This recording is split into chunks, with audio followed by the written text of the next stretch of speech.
Hello class, it is Professor Foxtrot once again here to dish out some grades after the latest round of the NLC Spring playoffs.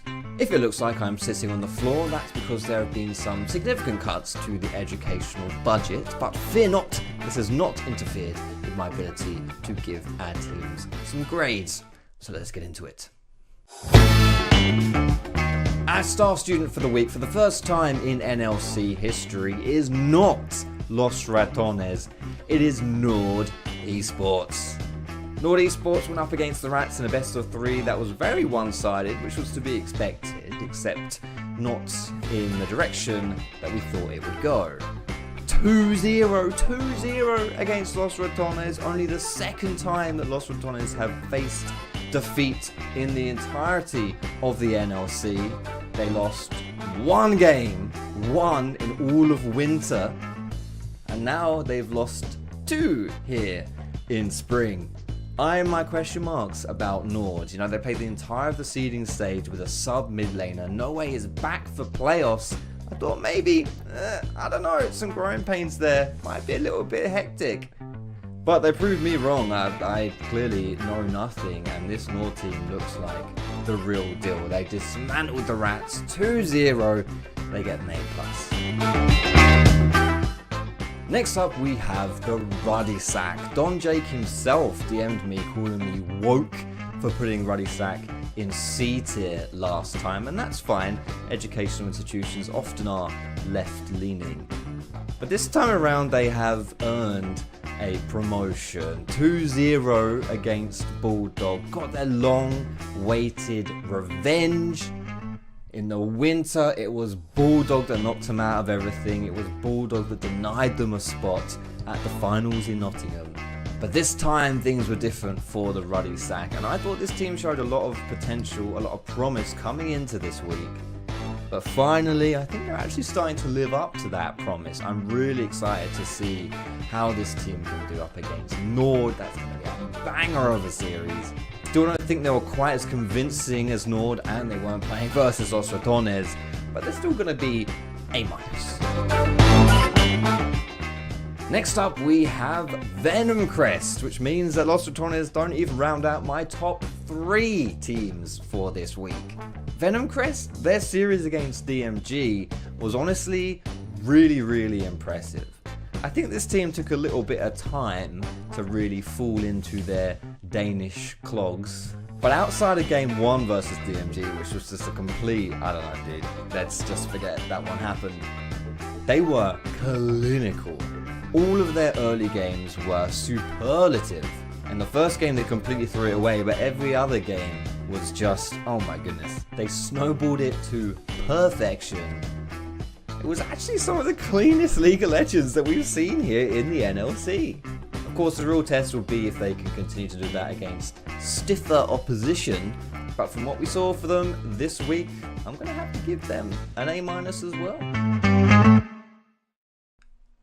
Moving on to the losers of the playoffs here. Fortunately, in the upper bracket, you get an extra life. So for Los Ratonz, their loss doesn't mean they're out of the NLC. They are going to be our next team here on our list. I'm just still not sure what to say about what we saw from the Rats. It was incredibly uncharacteristic to see them not only lose, but in such fashion as well. Yeah, they lost some games at EMEA Masters, but even the finals there was a 3-0 for them. We've just been so used to this team being so dominant, winning all their games. They didn't even really look mortal in a lot of the times that they played in the NLC. But this time around, dude, man, Nord just really took it to them. Baus, especially in the top side of the map, really struggled against Vizicachi's Trundle. And I'm just gonna say it. No, I shouldn't say it. I'm not gonna say it. And there was some over-aggression from the Rats at times, which looked a little bit strange, didn't look like them, and it cost them a lot of fights. Whereas I fully expect the Rats to make a big bounce back from that 0-2 against Nord. From what we saw, I'm gonna have to give them a B-. The other upper bracket match against Ruddy Sack, Bulldog. Yes, they finally tasted defeat at the hands of the Sack. Wasn't particularly close that series either. I was a little bit disappointed in Bulldog. Didn't really show too much. A lot of it is credit to the Ruddy Sack, of course. But I have to say, I was expecting a little bit more from my British pros. Disappointing stuff from them. They're going to get a C. And last but not least, well, very much least, they got knocked out of NLC Spring. We have DMG. I thought they could be a dark horse in the playoffs here. They looked pretty good versus Ratonz in the first upper bracket. They 3-0'd Rich Gang and looked pretty dominant doing it too. And this was a team that I thought, hey man, they're multifaceted in their threats. Top, mid, ADC, jungle, all of them can carry. It just wasn't enough versus Venomcrest. And to be honest, I don't even know how much of a detriment that was to DMG themselves. I think Venomcrest has played a blinder of a series. But still, it is what it is. DMG bow out 3-1 in that one. And unfortunately for them, they will see themselves expelled from the school of NLC. That's it from your second favourite professor here at NLC. Hopefully next time you see me, I will have a little bit more funding back, at least enough for a chair. If you wish to see the rest of the playoffs unfold, then you know where to tune in to. The NLC playoffs in spring continue. Don't miss it.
Welcome back to Arozzi Northern League of Legends Championship Spring Split lower bracket run, which means today, whoever loses is out. My name is Alexander Arshanomaya. I will be your host for today, but I'm not alone. I brought in reinforcements.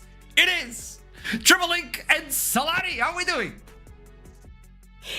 Hi. Oh, that's a dice. Ooh, that's Trouble, That's you know trouble. what to do. Hi guys. That's trouble. No, I pretended I was muted. That's the correct. Oh, yeah, Yeah. 100%. So Galaxy you got brain. one of these. Okay, I see. Yeah. just I happened like- to be around, you know, no reason whatsoever. As it should, all the time. And today is gonna be an interesting one. Not expected as well. I think nobody expected to see this sort of schedule for the lower bracket run. It's gonna be LR on the lower bracket run, but to talk about that, might as well show you the bracket so you understand where we are. As it stands today, LR versus Venomcrest. The Snake was able to take down DMG 3-1, while yesterday it was a clean sweep from Verdant versus Chaos. North is waiting for Ruddy Sack on the 15th of May, so we have to see who's going to finals. Whoever loses from that one will be relegated to the bottom part to actually fight versus the winner of LR versus Venomcrest and the Bulldog Esports versus Verdant. We're getting close to the end, by the way. It's Is this sad. crazy? I feel like Yeah. we just started like last week, and we are literally 3 weeks away from the big grand final in Copenhagen in a sold-out stadium. You guys, it's gonna be so much fun. You know what? This series was also very fun because Chaos put up a huge fight versus Verdant. However, they just weren't able to really capitalize. We want them to go out with a bang. They gave us a crazy Game 3 draft. It just quite wasn't. Yes. To be fair though, in game number 1, Chaos at least in the very beginning of the game, they looked like they could be a solid contestant versus Verdant. They looked like they could have things under control. They were leading quite a lot in terms of the kills, but then things started getting out of their control, and that took them all the way to game number 2 and game number 3, and throughout all the series they were not able to regain that control back. Kept talking about how much we wanted to see Verdant get the clean act, the clean gameplay, and I think game 2 and game 3 they delivered that to us. Game 1 was kind of a question mark, but also with the addition of Akali as a coach, I think this team is actually looking kind of scary, and Chaos brought whatever they were able to with this fiddlestick support on the last game, but it was just not enough versus Verdant. Yeah, and Can we also also yes, come on. Go on, Solari. Go on, Solari. I have a very quick one though. It's about Noodle, because I think we had really high expectations about Noodle going into this split, but in yesterday's series, especially with the steals that he managed to pull out and with his Nefiri, he exceeded all those expectations. And it's safe to say also this is not the full version that you get in from Verdant. Errol was a mid laner who subbed in as support for them, right? So even though they looked better as a whole in game 2 and number 3, we didn't necessarily see their full power, which we're hoping to see as they're going to be going forward. Again, everyone needs the full roster at full force because Los Ratonz is in that lower bracket. Usually you look into the lower bracket and you think, hey, if I'm a really good team, I can do this. And now you have to face Bulldog Esports, you have to face LR. It's like, oh boy, lower bracket is looking mean. The top bracket as well, with Ruddy and North actually dominating the top part. Let's see how they clash against each other and who's going towards finals on the 1st of May. But for today, it's gonna be LR, as we debated before, versus Venomcrest. So let's show you the predictions. Wow. Shocker. I wanted to it's say that we're boring, understandable. but yeah, exactly, it's understandable. Except for Atram and Jamada, because you guys really think that Los Ratonz are going to drop another game? Yeah, I don't know what he's thinking, but at least in my mind, there's a little voice in the back of it I saying, think he's looking at you. Like if you look at the picture, I think Yeah, he's looking he's at you. He's judging like, me, I'll though." copy your homework. No, he's like, let me copy your homework. Not I make got it you. obvious. Yeah. I don't know, there's a feeling on the back of my mind that something might happen.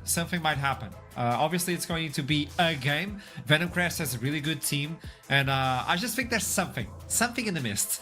And with that in mind, there's something happening at the end of the month. It's just as they started trouble, we're going to a big event which is called Leagues Disrupt, but everybody can show up. If you buy the ticket, I think we're sold out for Sunday, even the extra tickets. Now it's up for Saturday to actually be completely sold out, and we have a lot of things prepared for you. I can't say anything. I'm really sorry. I Say know all the planning. something. All right, I will say something. Okay, Music. so okay. here is. Even if you're sad because you thought Los Ratones were going to the finals and you're not going to have your ticket there, since there are tickets for Saturday, if you really truly believe in them, then they're going to make the lower bracket run, which means if there's tickets for Saturday, you can see them then. Yeah. I like it. I like it. Yeah. Just giving you more League of Legends and more Los Ratones. If it happens, we don't know. Supposedly it's gonna happen, but we don't know. What I know is we're gonna make a test. Just waiting for production to see if they're ready. Da-da-da. Let's play a game. Aha! Of course, it has to be it. Okay. There's a game show. Nah, so they we weren't have to ready. talk about this. The button wasn't ready. The button wasn't ready. Treble Salati. Treble Link has won the past 3 games in a row. Damn. Half? Wow. Yeah. That's a win hat-trick. Yeah, Salati. Can you step up? You have the I'll D20 in try. your hand, like roll Yeah. it and let's see where the dice are going to take you. This is going to be called Who Am I? Player Edition. I got enough. I'll 20. give you a clue of a player within the NLC. And if you don't get it, I'll give you another clue. So imagine the player is presenting themselves to you, okay? Yeah. And you have Okay. to find who the player is. First one, let's bring it up. I am the only jungler during playoffs who won with Nafiri. Salati, you first. Noodle. Triple Link. Yankos. Yankos versus Los Ratones. I can't even show the other ones. It is Yankas. It is. But It is. It was the only one winning during playoffs. Wait, what? The second clue would be But- my favorite champion is Nidalee and Lee Sin, and my eyebrows will come back. #trust. okay, Can yeah, you check, Salati? but Is that a yesterday. mistake? But Noodle played Nafiri yesterday. Oh, I wasn't updated. Oh, Brother, at the I beginning just of have the a show. point, brother. You kind of No, scammed come her. on. You kind of scammed her, so she needs to get a point too. Okay, you know what? I'll get you a point. I'll get you Okay. a point. Thank Okay, you. 1 and 1. Okay, good. My bad. It was not Now we updated on the know. website. Now we know to not count yesterday's games, Larry. Yeah, that's a good point. Second question. I lost the game this split with the KDA score of 14. Ooh. 4. 5. Yes, Solari. Can it be Kobe? It could. You want to lock in? Yes. But it's not. Second clue. I'm a Danish shady carry. I'm not ugly. Yes, traveling. Oh, Danish Eddie Carey. Is it Riot? I mean, you have a lot of Danish shady carries in Oh, there. man, there's so many, man. No, it is not. I should have made that question. I'm an AD carry for Chaos. Who am I? The last one is gonna make it completely obvious. Get ready. I also played for Astralis. Colby? Kobe! Treble Link locks it in, and it is Kobe. Kobe. Brother, I said Kobe in the very beginning. She said Kobe on the first answer. Are you listening She to me said- at all today, Arthur? What's going Are you okay, brother? Why I are you think, scolding okay, me like that? honestly, it looks like I've PayPal'd him to win. I have not, Yeah. I promise. I have not. You I'm have- actually calling him out, fair and square. I'm so sorry, Solari. I thought you Wow. said something else. Oh, my bad. 2 points for Solari, 1 for Treble Link. I just wanted to show the clues, you know? Yeah. I just really wanted to show you the clues. Third one. Okay, pay attention, Asha. The first clue is I have the highest KDA during playoffs. Solari, I'm listening. Reckless? It is. Solari, it is the answer. Okay? It is the answer. Yes. The second one would be my coach is a rat, so that would be obvious. Oh. Okay, 3 Yeah. points for Solari. Okay, this is going so well. Don't worry. Fourth one. pay attention. Now we're getting this one complicated. I have the highest goal per minute of all top laners during playoffs. Troubling. Chachi.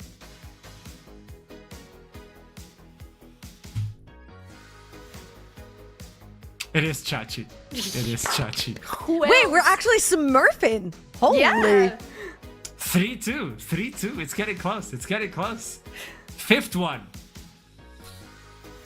I've built Riftmaker in 75% of my games. Troubling. Is it Miatek? Close. No. You built it, but not on that amount of games. Yeah, Okay. yeah. This is a rough one. Like let's not make it easy all the time. The second one, this might be extremely easy for you.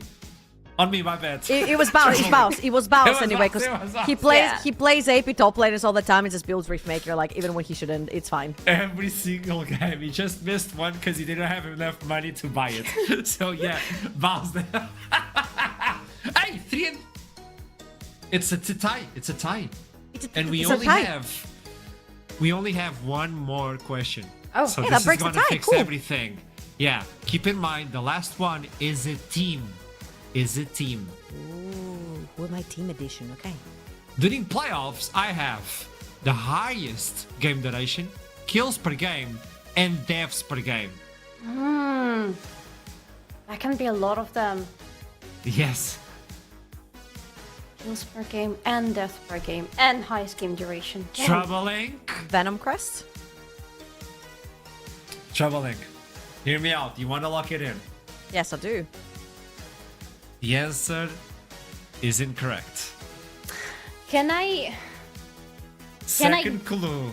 guess before going to Second second clue. clue, or do we have to go with? No, Okay. no. We have the highest goal difference at 15. It changed? It changed your thought? It adds to my thoughts, but can I try to lock in Node? You didn't raise your hands. I did it last time. Okay. Okay. Solari, who do you want to lock in? No. I'll give it. North? Okay, it's incorrect. It's incorrect. Can I Trouble. lock one in too? The Ruddy Yes. Sack. Ah, nice. It's wrong. Oh, come on. Final one. Our AD carry is from Bulldog. Yes, Triple Link. That's Exofang, if I'm not wrong. So that would be Bulldog Esports. That is Bulldog Esports. Damn. You take away yet another game on a 4-3. Man, she doesn't skip a beat so far. Congratulations, this was a lovely one. You both got a lot of answers, even We when got I all of them, actually actually. didn't. Yeah. Yeah, actually. Without saying a lot of clues, even when I made a few mistakes with that in mind. But you know what? Sometimes players also make a few mistakes and they're really vocal about it. So that's why we record everything to expose. And that's why we're gonna hear their mic checks. Take a listen. Expose them.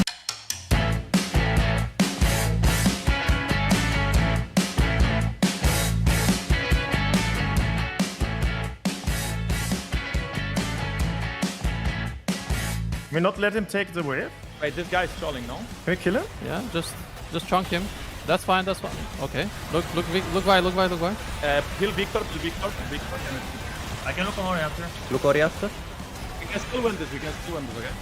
Look on Ori. I can't fight. I can reach Ori, I reach Ori. You kill her. Finish top. Okay, we end. Okay, we can end. ITP top, go. Yeah, you guys can do this. 3 seconds for it. Don't go. Just end, guys. End. If you could say anything when you go in. Can you end? I'm just playing time here. Phantom should be dead. No Zonias? Tristana no flash, no jump. I need help on Trist, okay? Azir dead. First. Chase reset. Kite out. She has jump again. Cho'Gath no flash. I go twist. Go. Okay, end. Nice. Nice! Oh my god, we won! Good job, guys. Sorry for this game. Wait, guys. Wait, it's reckless. He might do it. He might do the impossible. No, he can't. We're not in Sweden, so it won't work. We're not in Sweden. We're gonna be in Copenhagen, guys. Let's go. We actually won! Let's go! I have flash, but I don't have ult. I'm ulting in again. I gave them a fucking wall. Kill the things out in the game. Nice, nice. I mean, we're disgustingly bad. Oh, my bad, sorry. Can we keep chase, please? We have a wave, by the way. Chase him down and close. Okay, play with Zari. Nice. Good job. My bad, fellas. Guys, we go Copenhagen, baby! Guys, I might need to buy a house. I'm not gonna lie. I might need to buy a house after this game. I'm so sorry. What the am I doing? It's a team's effort. I know. I played like a fucking faker this game. Good job, everyone. Yeah, keep that flank in mind. Yeah, we have to get out, Ratonz is there though. Well. Oh, Rel, I'm ulting. Killer. On me. Fuck on me. I'm just creating pressure. I'm fine. Hey, hook this guy. Yeah, I'm hooking Yon. Just play the towers now. Walk in front of me, Gucci. Get them kills, go hook. Yeah, play the KDA too. Go and tank, Gucci. Nah. Gucci, you rats. Rat.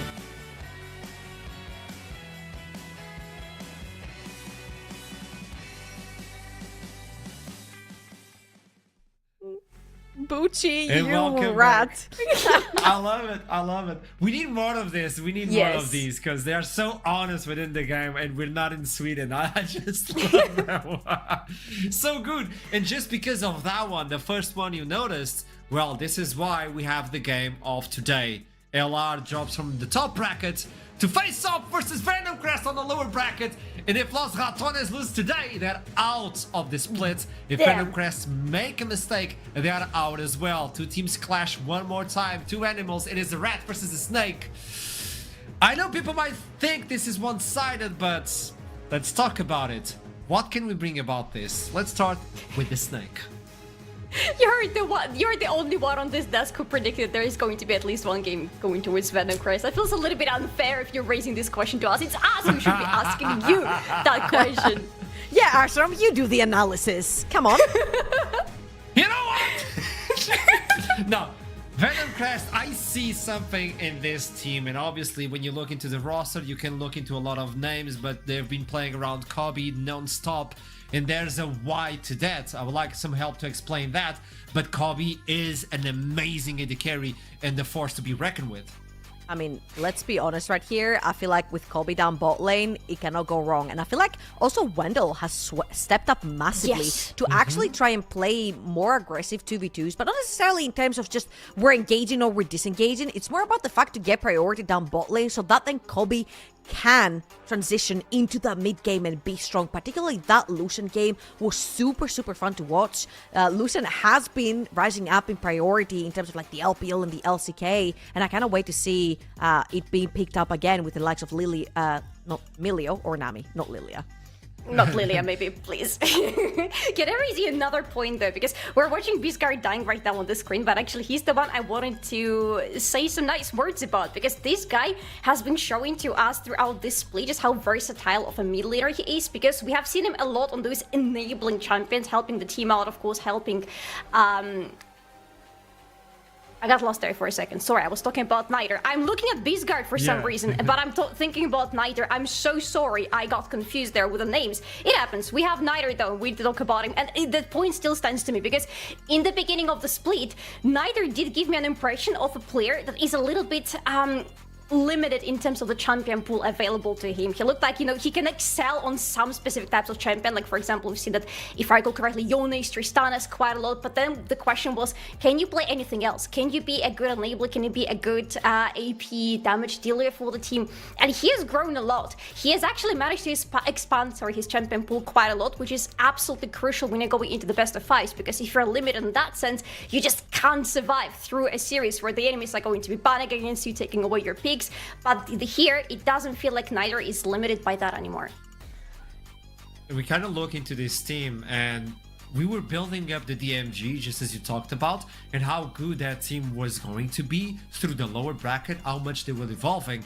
And as soon as they met Venomcrest, they were kicked out. So I think in order to highlight what Venomcrest is bringing into the table, we should showcase what they did to DMG, which was kind of a team that also faced their LR on the second game, and they actually made a mountain versus LR. Oh, actually, this particular one was a breakdown about their bot lane, right? I feel like Kobe has been spacing so nicely down that bot lane, and the second that he saw Javelin was pathing away from that bot lane, since it was a failed gank, then he played more aggressive flash forward for the kill. Now, right here, I want you to look at the spacing from Kobe again, because it's coming from the bottom of your screens, and Bundle, we get a fantastic engage for the team right here, but particularly Kobe's team fighting and spacing has been so well for that team, and this is why they choose to play around him as well, this being just another one of a showcasing of what he can do when played for. It's one of those many traits that Kobe is able to showcase in the fights with his positioning. I gotta say that Kobe is an exceptional player in that sense because he transitions his very aggressive lane phase into team fights. But in order to talk about Kobe, I feel like we can never really talk about him without talking about his support as well, because what they do together on the laning phase, we talk a lot about the synergy of the bot laners, and in this matchup today, this is going to be a very big topic, I believe. But Kobe and Vandal going versus Crowny and Reckless, I would make there is a big argument which bot lane will show more synergy in this matchup.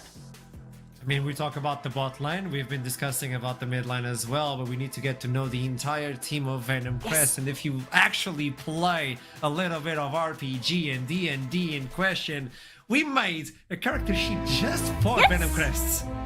If you look into the laning phase objectives in team fights, obviously, you have to highlight the team fights of this team. Kobe is outstanding, but it's about the wall they prepare. When you look into Doxy, you may say, Shugi. What else can you say about Venomcrest, folks? Gooby, he can multi-class without restrictions. Yeah, any of the restrictions do not apply to him. He doesn't lose any of the stats when he multi-classes. AD carry, jungler, what else can he do? We never know, but we know that he can do whatever he sets his mind to. Knight up. We have a Knight of Hope. Deals bonus damage when BLG isn't playing on the same day. That's damn right. That's damn right. Oh my God. Do you see Knight online Yes. when Niter is playing? I don't think so. Yes. Can I explain something here for a second? Because sharpshooter, just to give you a reference here, a sharpshooter is the one who has mastered ranged weapons and can make shots that others find impossible. And I feel like this describes Kobe better than anything you could say about this AD carry. Now into the support. Heat-seeking skill shots, and why is that? This individual, when he plays Thresh, he doesn't miss. It's like he's playing Pantheon, where he clicks the skill and it lands, and it's a skill shot. His PC must be checked by DOs. This is what I want to say about Venomcrest. So you look into this character and you think, well, overall, like, it's balanced and all Pretty that. good, right? But they're facing someone else. And that character sheet is a little bit different when you look into Los Ratones. Whoa! Is that like an evolved rat? What's happening there? That's a big rat, brother. This is a Tarrasque, which is one of the most devil creatures in D&D. Oh, makes Just for sense. information, they don't die. Oh. Their traits is kind of easy. Team fight 20, objective 17, and they're unkillable! Or almost unkillable. Well, Yeah. apparently there is a way to take that big champion down. At least once it worked, okay? So we know that it's possible now. I swear, they gave us too much freedom. This is what I want to say. But no, when you look into this team, obviously they have so many qualities. They also won EMEA, and they did slip up. It happens to all the teams. It's really hard to get to the top of the mountain, but staying there is the most difficult part, to always be evolving and showcasing something different. And they lost versus Nord, which is a team that is extremely powerful. When you look into LR and the way they played versus Nord as well, I mean, we kind of have to highlight what happened overall, and then we have to break it down a little bit further. Yeah, before we start breaking it down very quickly, why many of us predicted 3-0 today, it feels like what happened in the game with Nord was a wake-up call for Los Ratones. I would expect we're going to see them approach the game completely different from what we saw in that series. I just felt like Nord were in general a lot more proactive, right? There were a few question marks with No Way coming back to the team. Obviously, No Way was supposed to be the starting mid laner anyway, but with Zverev jumping in on the last week of groups, he showed how much more powerful Nord could be with a mid laner that was absolutely dominating the entire map and roaming around. No Way has a completely different style that brings to the team, the more laid back, control mage guy. A lot of people know him for Victor even before he made a show in the competitive scene, right? And he brings that sort of control mage, low control kind of situation over in the mid lane for Nord, which then allows Janko sort of like free roam with all this priority that No Way is creating for him. And on top of that, if you look at what Nord did in the previous game and what we're all hoping to see whether Venomcrest are going to be able to pull off today is Nord read what Los Ratonz want to be doing both in the draft and in the game. And if we can talk about drafts later, it's good. But what happened in the game is Los Ratonz want to be in control of the objectives and secure themselves a very safe early game in order to pop off later. They don't want to be set behind too much, too early. What Nord did was completely disrupted, getting in the objectives, the early dragons, taking with the grabs from Los Ratonz, not letting them play pretty much around anything to secure them not falling too far behind. I also really enjoy the fact that when you look into Nord, they kind of took away their liberty to breathe. And this is the draft versus Nord Esports. Can someone explain to me what this means and why is this so important and pivotal? I just felt like Los Ratonz drafts wanted to do multiple things, particularly like the Vi that was locked in on the first one. I have no problems with. You have Rakan, you've got the Jhin for setup, you've got the Galio as well, but you don't really have any priority lanes in this particular one. Orianna Vi doesn't necessarily pair up really nicely, and they just didn't have any getaways. In the second one, I have mega beef with the fact that there was a Janna there. You have absolutely zero engage, and it really did come to bite them in this particular game 2 versus Nord. They just didn't have ways of playing the fights under their own terms. And that was very, very difficult to start those fights later on when he actually had the items to fight. And on top of that, you can't just look at these drafts in a nutshell. You gotta remember they were playing versus another draft against them, and to me it feels, especially probably in game number 1, whatever they were drafting was not taking into account what Nord had on their side, and that is not something we usually see from Los Ratonz, just completely disregarding how their draft is going to play into what enemies have, especially like if you're playing a lot of mobility into Poppy, and you keep picking more mobility into that Poppy. Yeah, that's interesting because even on the draft, if you recall, they missed a ban, for instance. They missed the ban because they were communicating. I think they were not ready, and sometimes you have so many things in the kitchen, you can't bring them all. But also, when you look into individual aspects within the game, everybody has been saying, hey, if you play on the top side, you win. And more times than not, it has not been the case. But this time was kind of different. There was an angle Nord were able to explore in some sort of armor that was finally broken out versus LR. Trouble, I think you wanted to bring something specific about it, and I actually want to learn about this more. Actually, we've been talking a lot about Baus. If we can pause the clip straight away on this one, we've been talking a lot about Baus and how he creates so much space for his team by so much time by just dying top lane uncontrollably, right? But before he does that, he pushes in the wave. He's usually between tier 1 and tier 2, and that buys time for his team to do that. If you look right now on the minimap, Jankos is on his first clear towards the top side of the map. You know what? He's a free kill top.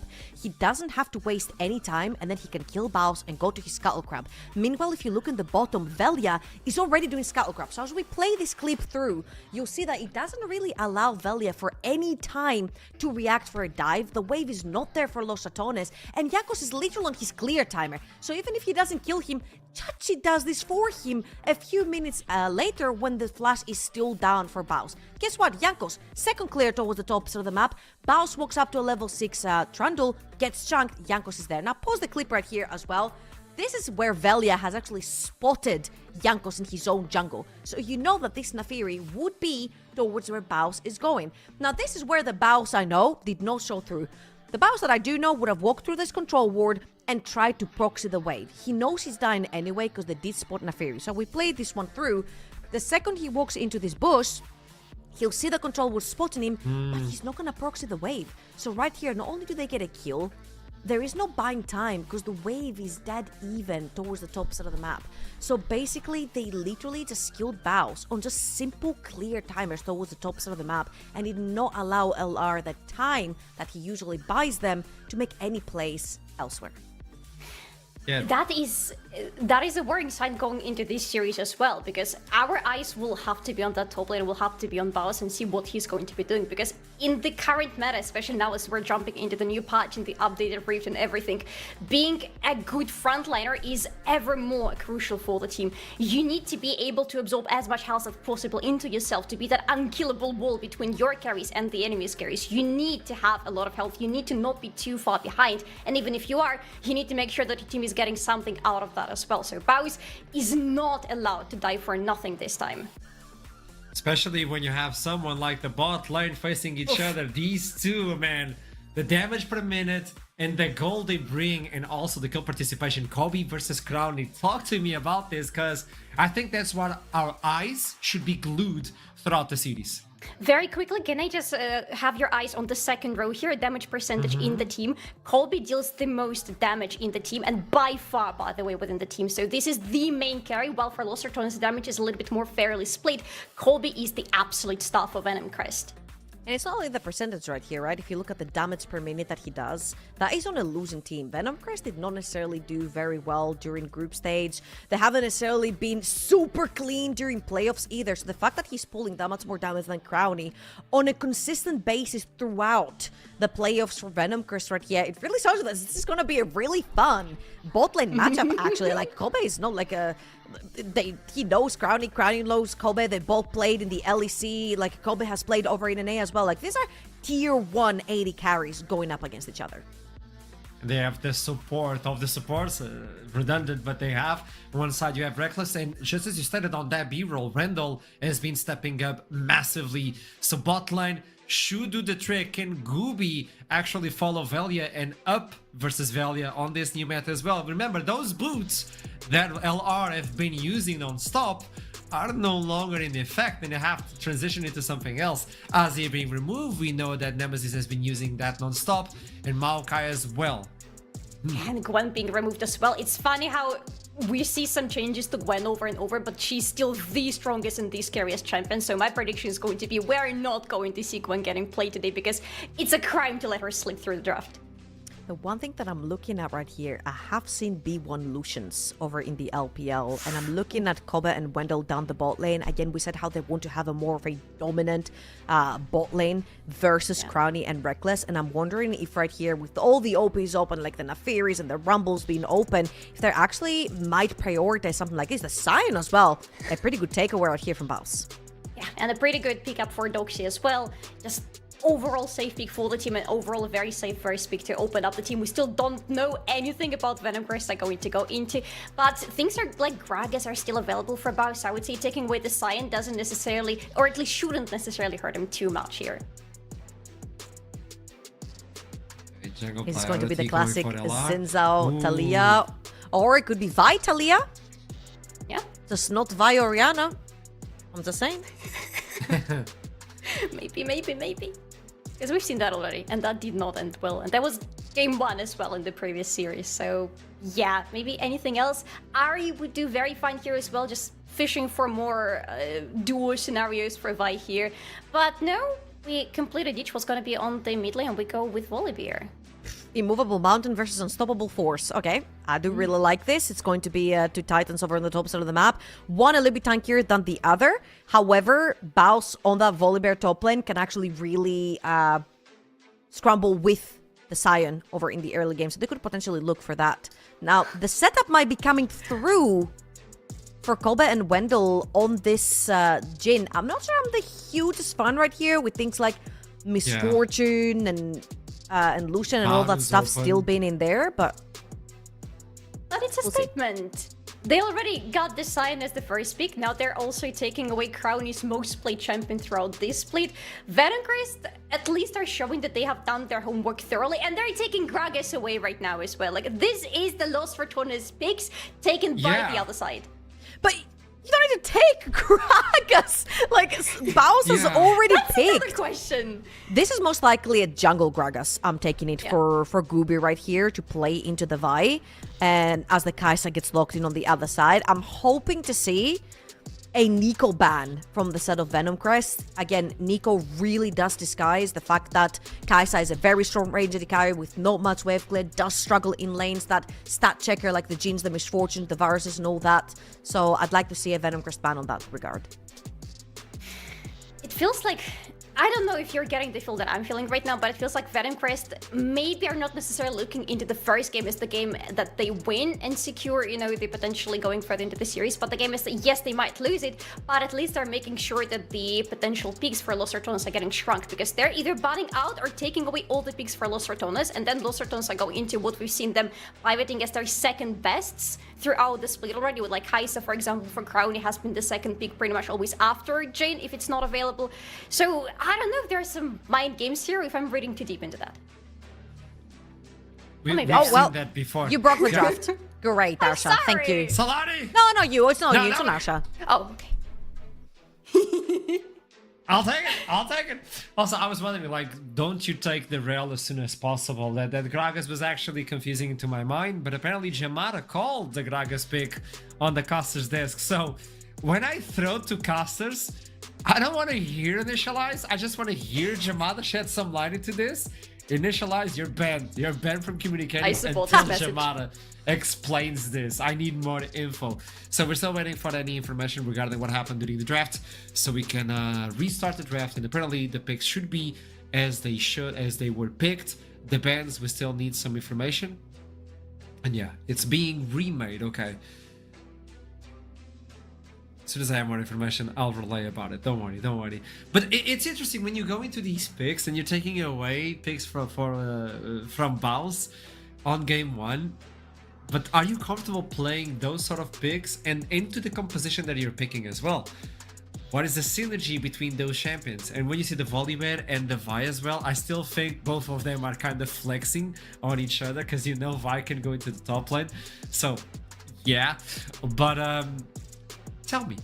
I mean, Okay. As a reminder, we have Sion, Gragas, Jin over on blue side, which is Venomcrest, and then we've got Vi, Kai'Sa, and Volibear for Los Ratonz on red side. I think left side for Venomcrest is really showing me that they want to set up for the bigger picture right here. Like, Jin is pretty much a setup champion that really likes to take control over in laning phase and the setup for his entire team. I'd like to see something a little bit more aggro, potentially even like a Yone in the mid lane for Niter. I feel like it fits the bill right here, and together with Gragas, it can really be a formidable mid-jungle duo. You also have Sion over in the top lane that really can set up for you, but you just need dive champions if you have Jin in your composition. We had Nautilus banned as a last ban, right? So we still haven't had Rel banned, I believe, or anything. That feels like it could be, you know, the final missing link for the team, especially since we've seen how crazy Vendel is on that champion, how crazy he's on his aggressive engages. That looks like it should be the composition for Venomcrest. Yeah, that should wrap it up nicely. And if you bring in the Yone in the mid lane or anything that brings AD into the table, it will pair up with the Gragas, but Gragas will be kind of squishier during the jungle now. So is that like an opening for Valia to try and be annoying? If he plays the Vi, I'm still not 100% sure that Vi is going to be on Valia. It could be a swap. It could be a swap. It could be Yeah. Volibear jungle and Vi top. But I just failed to see how happy a Vi would be playing into full armor Sion, you know? I don't know. Not happy? Percentage damage, it's boss. It's boss. I never judge him. I just accept. I'm like, boss, you know it. You're the Messi. You do you. So yeah, the information is that Nautilus is still banned. It's just on the ban on red side that is being redone. As you can see, the champions are still there, and as soon as we can, we'll fill out Gooby and Niter, which is Gragas and the Jin. We were taking some hits on the champion pool for support. What do you pair this Kai'Sa with? What would be the idea with this Kai'Sa for Reckless? If there's a rel onto Venomcrest, or do you take it away? Cole. What alarm? Cole. Nico? Cole. Filling the gaps. What is happening, Trouble? Yeah, I said N, gap, Cole. Wait. That's double E, not double N. No, I said N, gap, Cole. You have to fill in the... She was talking gaps. Stitch, you know? It's kind of like the ban X, but there's no ban. Like the A is missing, you know? Come on, you guys. Like, league memes. Okay. So yeah, Nico comes in and into the mid. Just try to get some clairvoyance on this one for Nemesis, because the Azir is banned.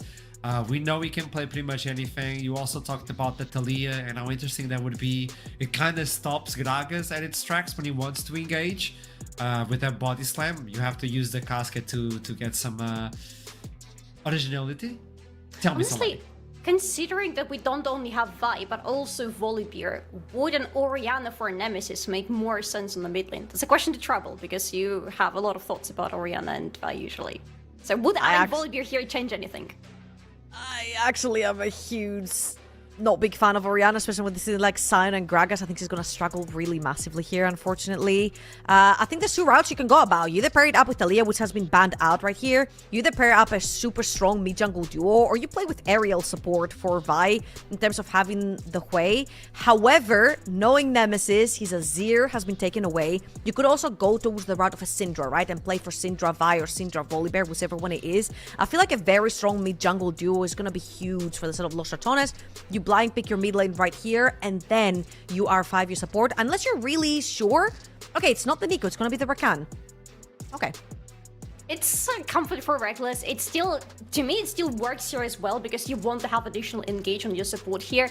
And on top of that, with Rel banned out, you want to take out Rakan away from Vendel, because first of all, it's not the champion that Vendel pilots really well. It still suits with his general preferred playstyle, and it would have worked with the team as well. But if they go Galio, that's pretty much another answer. That's another boss champion, by the way. That's another boss champion. What? How do you just this is clever. This is clever. In game 1 of a best of 5 to take all 4 of the champions out is so clever, okay? Yeah. However, I'm going to say this is a very, very, very, very, very low damage Venomcrest. There's a lot of tanking. Wait, that's all? That's all? Why'd you take them all? Oh! Wait, is it really all of them? Wait. You wanted a content game? But... You're getting a content game. There it is. 4 out of 5 champions pick here. Okay, it's almost all of them though. Damn.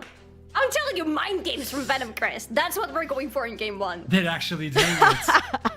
We've heard the tales, but they're actually... Nemesis on Swain as well. Okay. Yeah, I mean, you look into those champions and all you see is like their close range. Swain is a happy individual. He's a very happy individual here. They all want to be engaging into, except for Jhin. But like, you will have everybody else to deal with Jhin if you want to. You just want to have all of them coming at you and give them some very friendly Raven hugs, because you are going to be having them in control, especially if relay happens as early as possible. That's going to be a really problematic team fight for Venomcrest every time they want to engage in one. I don't know, man. I'm so confused on both sides right here. I somehow see Los Ratones diving in, but then there's a random Swain who doesn't really dive. He's sort of like a protector around his AD carry. He's like a brick wall.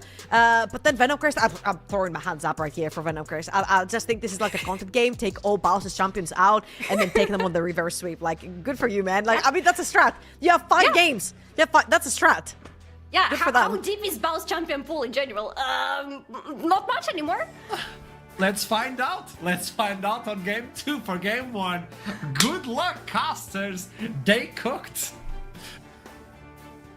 Welcome, everybody, to one of our lower bracket. I think we're in round 3. I don't normally take the tosses here from desk, but I'm doing it because Archerum demanded it. I'm Jamada. I'm going to be joined here by Initialize this fine evening for what is hopefully going to be a very exciting series of League of Legends. Some very funny drafts to talk about. Now, I'm here on command of purely the Gragas. I called out the Gragas, as Archerum alluded to on the desk, because I thought it was an okay champion to not only take away from Bowser's champion pool, but also into Vi and Volibear in isolation looked great. What I didn't account for was that Venomcrest were gonna finally do the take all of one player's champions away strat in this game on a Fearless, which, Initialize, in your defense, not even defense really, Your call, you called it. Yeah. Actually, as well. I did. Up there too.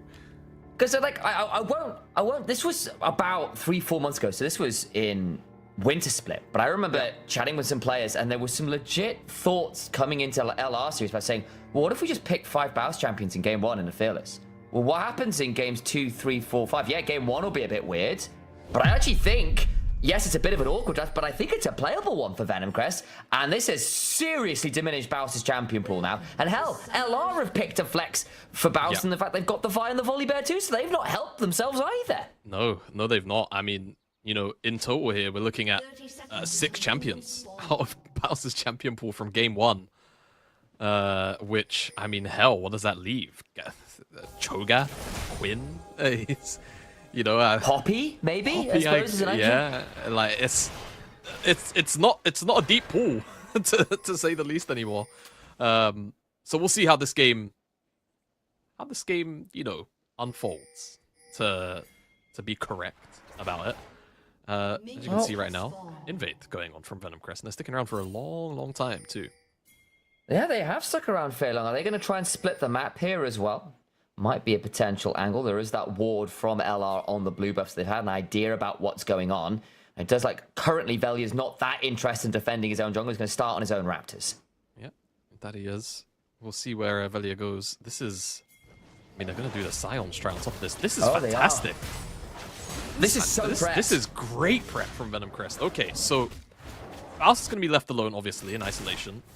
They're going to 3 camp, presumably into dive, and allow Naya to just die. So Doxy is going to be laning mid for the time being into this Swain. And we'll see how this one unfolds. I mean, Kai'Sa, Rakan, not exactly the best defenders of a dive at level 1. No, I mean, you're going to need at least level 2 to give Reckless access to a Grand Entrance or a Battle Dance or something, and Crowny, sure, he's got a cleanse, but he's not going to have any upgrades to any of his abilities, so he can supercharge all he wants. He's not turning invisible or anything. I think this is going to be a very scary dive indeed. Nita will be the one who is tasked with tanking this, you have to imagine. Level 2's elsewhere. Crowny immediately flash. There's the Shield of Durand. Double taunt. First blood does go the way of the Kai'Sa. Wendell does end up traded as well. This has got a bit messy now for Venomcrest. Can they get Reckless? Well, I don't think so. With the heat up of the tower, we'll get one back, but somehow... They still get 3 kills first. I have seen better Scion dives in my time. Yeah, I have 2. Look, dive, 2 kills went over to Crowny. I don't know how good this was anymore. You know, like I could commend Venomcrest for the prep at the very least, though. This has been a very creative first 3 minutes of the game. We'll see where the rest of the Venomcrest players end up lining up, trying to threaten Nemesis to blow a flash, but he's a little bit too far back, and he's very safe. But man, Venomcrest coming out game 1 swinging, right? Draft plan prepped, level 1 plan also prepped. It has allowed Baus to gain a substantial amount of freedom up here, up in the top side, and we'll see if this level discrepancy between himself and Niter is going to amount to anything as the game progresses. We'll keep our eyes on it. He does get to a bit of his patented proxy farming. He does love to do that. A little ironic, unfortunately, that the Singe doesn't seem to be working out for him so far in solo queue. Maybe that has to come out at some point now with the madness that's going on. Also worth calling out that some of these champions has ended up in some slightly unusual locations, like the Jax is mid for some reason. The Scion has now gone top, though it's Niter playing it. It's the Galio support, not like the Gragas support, which we mused might be an option. So yes, the champions are a little bit odd as well, and clearly designed to mess with Baus' champion pool, but the roles in which they're being played, with the exception of the Jhin, also perhaps a little bit of an eyebrow raise on the whole. Yeah, I mean, we'll see how it operates, because it's a very curious one. Doxy is now going to go up into the top side and match Baus, which I think is probably for the better, just stat-wise and also matchup-wise. But hello! Oh, nice. Rank in the bot lane. It's fantastic. Gorgeous. Yeah, they get the taunt again. Wendell landing those shielded rounds, gets the Kai'Sa down. Short, she did pick up 2 kills in that dive, and that's great news, but dropping another wave here, continue to be denied experience. Venomcrest game plan is very obvious, and LR currently not able to do that much about it. Yeah, I mean, there isn't really too much that they can do at the minute to answer it. I mean, one of my major concerns wasn't just kind of the draft, but I felt like, at least to me, LR's playstyle, very telegraphed, right? yes, again, just, I guess the start of the draft point, typically very reactive drafts, right? And I think this is one of the few times where you can see, you know, multiple components of the composition which can move forward and can be very aggressive. But beyond that, normally, you know, the playstyle is kind of just let Baus do his thing, focus on trying to get some leads in the bottom side. Venomcrest have effectively hamstringed Baus from the get-go, just via the draft, and have centered the game plan entirely around trying to deny Crowny as many resources as possible. And I mean, minus the execution, you know, unfortunately handing over a couple of those kills, going to plan, right, so far. Yeah. I mean, I completely agree. And then, like, the other side of that, right, is like, look, part of the idea about the meme draft of take all of Baus's champions away is I don't think this is necessarily a meme draft. Like, Venomcrest have managed to get a solid game plan with the champion takeaways as well, and that makes it all the more potent. There's not exactly anything like a gold lead right now. In fact, Lost Ratonz right now doing really well to get themselves a slight gold lead, though I don't think it's going to be enough to carry a game as yet. But if they can pick up things like the early dragon here, as we are, as you may know, on the new improved Ionian Rift, slight change in scenery here, so differences in terms of the number of grubs and stuff spawning, and our objective time is slightly. But LR, despite the weirdness, not completely falling apart or anything here. Yeah, far from. Whilst it has been a very volatile 6 minutes of League of Legends. Yes, it has. The game is far from over for either team. And as you kind of highlighted, actually, it's the nature of this very bulky... Oh, wow. Okay. Wendell could be in trouble. Flashes away. Ooh. Does have a little bit of space. And there's the Gragas throwing out that very explosive cask. Maybe don't invite him to parties. I don't think that's a particularly good one for weddings, guys. Pick something a little bit easier to drink. As Nemesis in the mid lane, though, up 2 levels right now against this Scion. Just doing exceptionally well, quietly up, nearly 30 CS. LR, though, flashing over the wall with this volley bear, looking to trade down the river. I think this is going to be an absolute catastrophe for Venomcrest. The anti-venom well and truly in. All the while, of course, Baus is there as well. They pick up another set of kills. Yeah, Baus managed to find his way towards this bottom side as well, just on a good reset timer. Decides to make the roam happen, and it's actually very funny you mentioned, you know, the new patch. I was about to start talking about the fact that, you know, this dragon, we're not necessarily always seeing teams prior dragon super early. It just kind of was an option here for Velia. But the lane swaps are kind of gone, right? We don't tend to really see teams swap after 4 or 5 minutes anymore. Even to get out of bad matchups, it's kind of just a, hey, grub spawn's so late, we can't afford to swap anymore. It kind of bungs things up a bit too much if we don't have good tempo for it. But here, LR using Baus's good reset timer there to kind of free up Crowny and Reckless now to be up here first, at the very least, on this wave. Yeah, I think that's a really wise point. As Baus might end up getting caught out by this counter-strike here. There's the Grandmaster's might as well. Doxy absolutely fails to flash. He gets misread on that one. And Baus escapes flash for flash. Yeah, you can't really fault Doxy for thinking that Baus is going to flash that way. It was the last seed movement, but that's the thing with Baus. His brain doesn't work like the rest of us. He's going to do things that you're not going to expect. Now Crowny is in. Killer Instinct forwards. Wendell knocked up there with the grand entrance. Does get a decent knock away though. Does Gooby helps defend things. The curtains get called. That's Velia jumping out of the way, but it's leaving Reckless and Crowny in a difficult spot. Doxy's TP'd in. Stun onto that volley bear.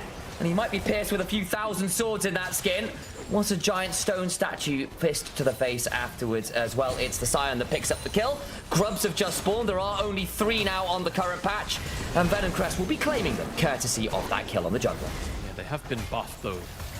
And change the numbers around, so getting 3 is still a very big deal. Whilst you don't see the double mites anymore, off the top of my head, the actual burn damage, the ability to just shred through towers, is significantly more powerful. Or at least it certainly feels that way whenever you see teams with 3 grubs on this patch. As another play on the top side, Kubi's flash under the tower as well. Maiko, Crowny dies, gets picked up by Kobe. Former LEC AD carries fighting off against each other. Baus TPing in, Vault Breakers misses it. Wendell will go Justice punching forwards, does get traded. Gooby now in a 1v3 though, will likely fall. We'll get at least a decent belly slam forwards.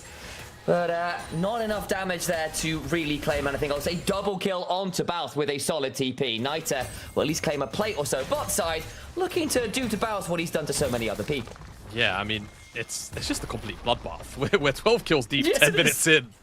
And if this is the cadence of this series, I'm here for it. I'm so ready, bro.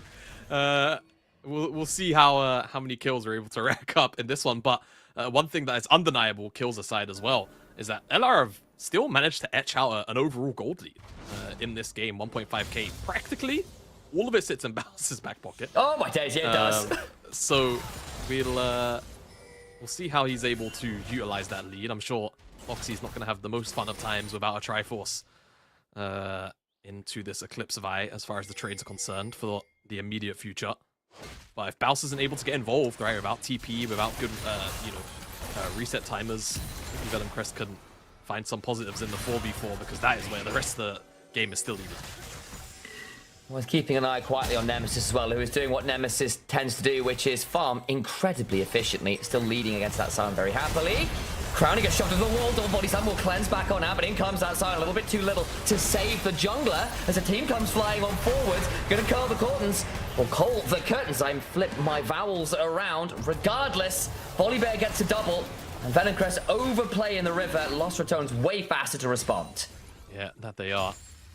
Pick up 2 more kills for themselves, and this is the small issue with this Venomcrest composition. It's issue is not necessarily the correct word, but something they're going to have to deal with as we might hold this thought as Baus.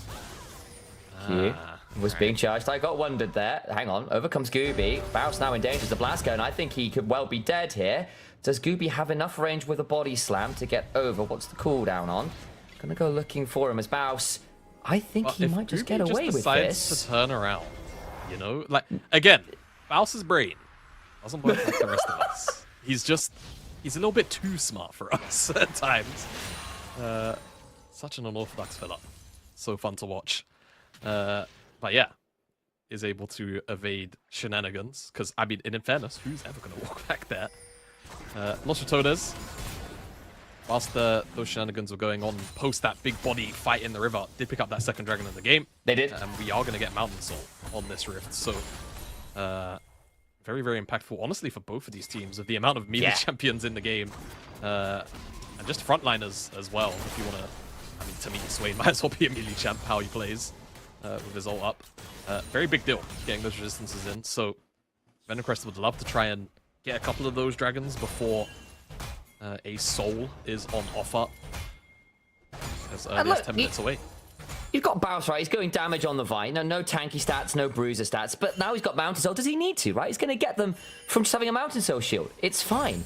Well, the dive under the turret, though, maybe less fine. Does get out of the shield of Duran. Will cease and desist to buy some time. Gooby now in danger. The Eclipse shield and the Blast shield combined is good. Over comes Reckless, and they all go down with the quickness. In comes the hero's entrance, but it might have to be a very swift exit as well. Wendell flashing away, gonna get a bit of speed of the Vault Breaker lands. There's the taunt, but Baus has such a huge shield at this point between the Eclipse and that E passive. Will now back away. Kobe in the mid lane, rather, might be being Kobe'd as he will need to run towards somewhere that is not being dunked by Vel yet. Welcome to basketball, my friend. Remove the B and ends up turning into a basketball. Yeah, not ideal for Venomcrest to say the least, and it's just really well played by Baus on the dive. I'd love a replay if we are allowed to get one, given the state of what's going on our screens right now. No, absolutely not. Look at the violence commencing, Doxy. Might be able to clear the way. It goes too deep. It's a storm surge. I don't even know where to begin, Adrian. yeah, I'm here for the craziness, man. I mean, at the end of the day, Lost Ratonz still feel pretty okay with the overall gold swing here. Ruby did smite this, but he is 2 levels down. Yeah, he needs to body slam away. Velia does have the Stormbringer, but doesn't want to turn off the tier 2 turret. That might be a little bit bold. Doxy is TP back in, does actually have a Trinity Force now, which is an important completion. Reckless and Crowny running away, and Doxy will hop back towards the way with the Leap Strike and should pick up the majority of those minions. I think we're going to try and just do a little bit of a... Are we even going to get a chance? I was about to say, can we take stock and see where we're at in the game? But no. Baus at this point with nearly fully stacked Cull, 10 more CS to claim on that one, and an additional Phage on top of the Eclipse is absolutely brutalizing the Scion right now, who has started with a Hollow Radiant, so has no discernible resists into a Vi with all of that raw AD damage, and is having a really unfun time top.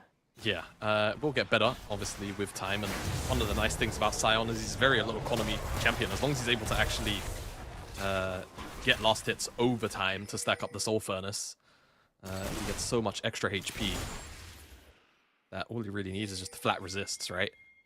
Out of items, eventually. So he could even just rush towards something like Frozen Heart if he really needs the armor. I mean, he's got... Yeah, Warden's Mail, so that could be what his second item ends up being. Reckless could engage here, potentially. Bounce went looking, won't find the season until just now, but Gooby then gets absolutely annihilated. As does Wendell. Not that tanky as a support on the Gallia. The statue looks a mite bit smaller than he does in the mid lane. Yeah, that he does. Always a thing. You get Galio outside of those solo lanes. Nowhere near as tanky. As the gold lead continues to extend itself. And whilst in the early stages of this game, Gooby honestly was not only kind of getting the better of Velia just because of the game plan, but also an overall level, right? You think about that bot side play, Gooby was able to show up with the cask available whilst Velia was still level 5. Velia has just been farming up an absolute storm since then, and he is now 2 real levels above That's insane. Gooby, which I can't recall how many times you even see that in the jungle this early on as Doxy. Gonna force Nemesis' ult. 2-level advantage for Nemesis as well, though. There's a hero's entrance coming on in, but that's not going to hit onto Nemesis yet. We'll step on forwards looking for the shield of Durantorn. Does, but overcome Crowny, who's done a decent job of counter-striking that for a second as Doxy, but it's still not enough. The cast comes down, and it's just a triple to the Swain! Ravens for breakfast! Goodness me. I mean, we kind of panned away for a moment, but it was a clean disengage for a second. Is this going to be the tower dive for earlier, though? It's just this one. All right, I was just making sure. I mean, so when Wendell comes down, I think there's a clear window where they could just back off and let Nemesis' ult drop away. I mean, I understand why you kind of want to maybe end this play a little bit quickly, because you can see the members of Los Ratones rotating down, but what it equals is Nemesis holds onto his ult, Crowny's able to get involved, and I think Crowny got 1 kill credit there. It was actually Nemesis getting a double, unfortunately not that triple. But either way, like, you don't care. You're getting the gold. It made for the better call, you know? It made for the better call. Exactly. Exactly. But now this is turning into a, I'm going to say, untenable situation for Venomcrest, but one that's going to start feeling like it real soon because of the gold difference at the top of your screen. 8,000! Near enough at this point. Gooby's in danger. Come Nemesis! He's got a demonic ascension! And he'll drag them straight down to hell. Wendell is going to die as well as Nita, who turns into a zombie, but I don't think a brief second life will turn around the damage that's coming on over. That is Nemesis suddenly with a 10-stack Dark Seal. He's already got 2 items. That gold lead is obscenely large now. Okay. Remember that part 30 seconds ago where I said the game was quite untenable? So, yeah, I do. Every now and again, you know, kids sit down on the sofa. Father's about to teach you a life lesson. People can lie to you at any given moment in time, and it's just something that people can do for free. And this is unfortunately one of those circumstances. Crowdy has no sons but an ult. Maybe he can kite out, but he's got the rest of his team with him. Oh, no. Well, Jamada is spreading misinformation on the internet, and Los Ratones are spreading misery to wherever Venomcrest may hold court. Bao steps on forwards, does not get hit by the counter-strike. It's the wrong video game. Should be playing League of Legends. Headshots mean nothing here. And they back away. Having claimed an additional kill, the Los Ratones have 20 kills in sub 19 minutes. They've got Mountain Soul in 3 this game. Could not have gone better for them after the early madness that was the draft and tower dive. Yeah, now, okay. I'm going to put a lot of faith here. Well, it's not really a lot of faith given their track record, but I'm just going to assume that this game's done. All right, we're looking into the future. I know we're only 90 minutes in, but I'll be honest, guys. If Los Ratones managed to screw this up, it would actually be a first. Like, I can't recall a game where Los Ratones were this far ahead. Anywhere near this far ahead. I'm not going to say this far ahead. Like early, especially, because they've normally come really into their true colors in the mid game around the team fights with the split pushing and stuff. The early game has sometimes been the part where we've gone, that's not always gone right. Yeah. Now, I do have to commend Venomcrest prep for this game, and you know, assumedly for this series, as Doxy's on an angle. Can they blow up the Rakan before he gets to flash on out? No, he's out. They cannot. He gets to run away. F1 driver Reckless changing into a very different code of competition. Finds his way out. Doxy now splitting away. And I think Baus might just be doxing him with the power of death. Black Cleaver now completed for the fight. 6, 1, and 5. Everywhere you look, there is at least a 2,000 gold lead for Lost Ratonz, with the exception of support. And even that's 1.2. It is a brutalization, Jamada. I don't know how else to put it. Exactly. And whilst I think it's going to be very easy in retrospect to sort off this game as a funny ha-ha, hee-hee moment, what does happen for the rest of the series, draft-wise, is now going to, you know, be the next biggest question. Venomcrest's approach to this game wasn't bad at all. The execution just fell a little bit short, and in some of those key moments, unfortunately, the individuals, Gooby's dead. Baus is probably going to die. Maybe. No, he's not. He doesn't even have, does he have mana for Q? I'm not sure he does, but he just gets to walk really fast, and he's got Swifties, so he's fine. Let's take a look at this play. I mean, Doxy's on a really, really good flank angle, but the problem is, with the support item Reckless has, he's just so tanky up front for the first couple of seconds. And then at that point, Velia and Crowny are able to collapse in from the bottom side of the map, and yeah, Lost Ratonz wholeheartedly win that one. But the rest of the series is still going to be, to me at least, a little bit up in the air. Were it not for, you know, some heroics on a couple of dives from, you know, Crowny, Reckless, and Baus specifically, very key timers, I think this game could have gone a lot differently. It could have been a lot more competitive. But again, Lost Ratonz, you know, it's always the thing. If you don't really put them in a, oh man, super big deficit, they're gonna outhand you if it's not macro in the mid game. And if, Gooby. What he slammed into I the saw wall. that. Yeah. That's awkward. That's someone who's not played as much Gragas as maybe. Well, that wall's a bit weird. It is a bit. Yeah. Well, I think he tried to do Reckless. No. It's the same deal again. Celestial opposition tankiness. It's going to give Crowny an opportunity to kill her and to get down to the back of the wall. And when it hit Cathian Reigns, it pours. Velia is godlike. And they will continue to prove that opposition is futile right now. Lost Ratonz got one final member to claim under the tier 2. They are definitely thinking of going for it. Velia will begin to put down the thundering smam. Looks to bring in the Stormbringer. And will bring down the ace for themselves. 22 stacks on the Medjai's for Nemesis. Base broken wide open. It's not even 23 minutes on the clock, and they will be shattering the base. They might even look to just end it, depending on how confident they're feeling. Yeah, I mean, they've got 5 members here. Wendell's the only one up. Gooby can maybe do a little bit of work to clear the wave, but no. Oh my god. Gone. The little bit of work was about a second before he got exploded. And everyone else is being exploded too. They're going to root onto Crowny, but he's being shielded by the rest of the squad. Nexus turret number 1 falls. And Venomcrest try for the clever draft, the tricky draft, the one that steals Baus's champions away.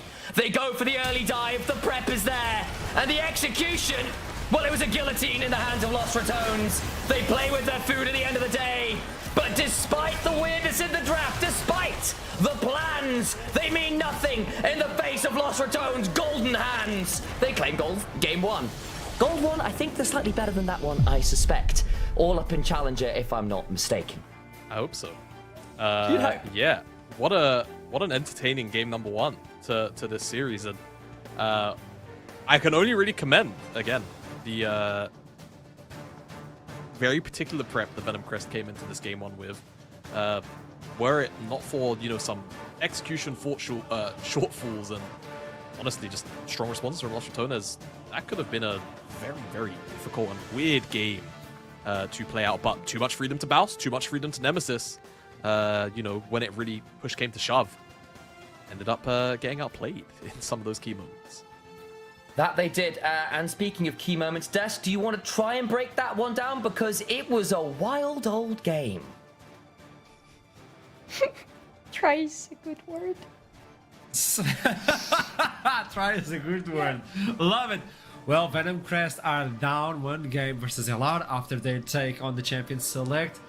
I agree with Jamada. We gotta give it to them. That's an interesting take that it's only going to be replied over the course of the next Champion Selects. But even then, the beginning of the game, there was something in the mist. Treble.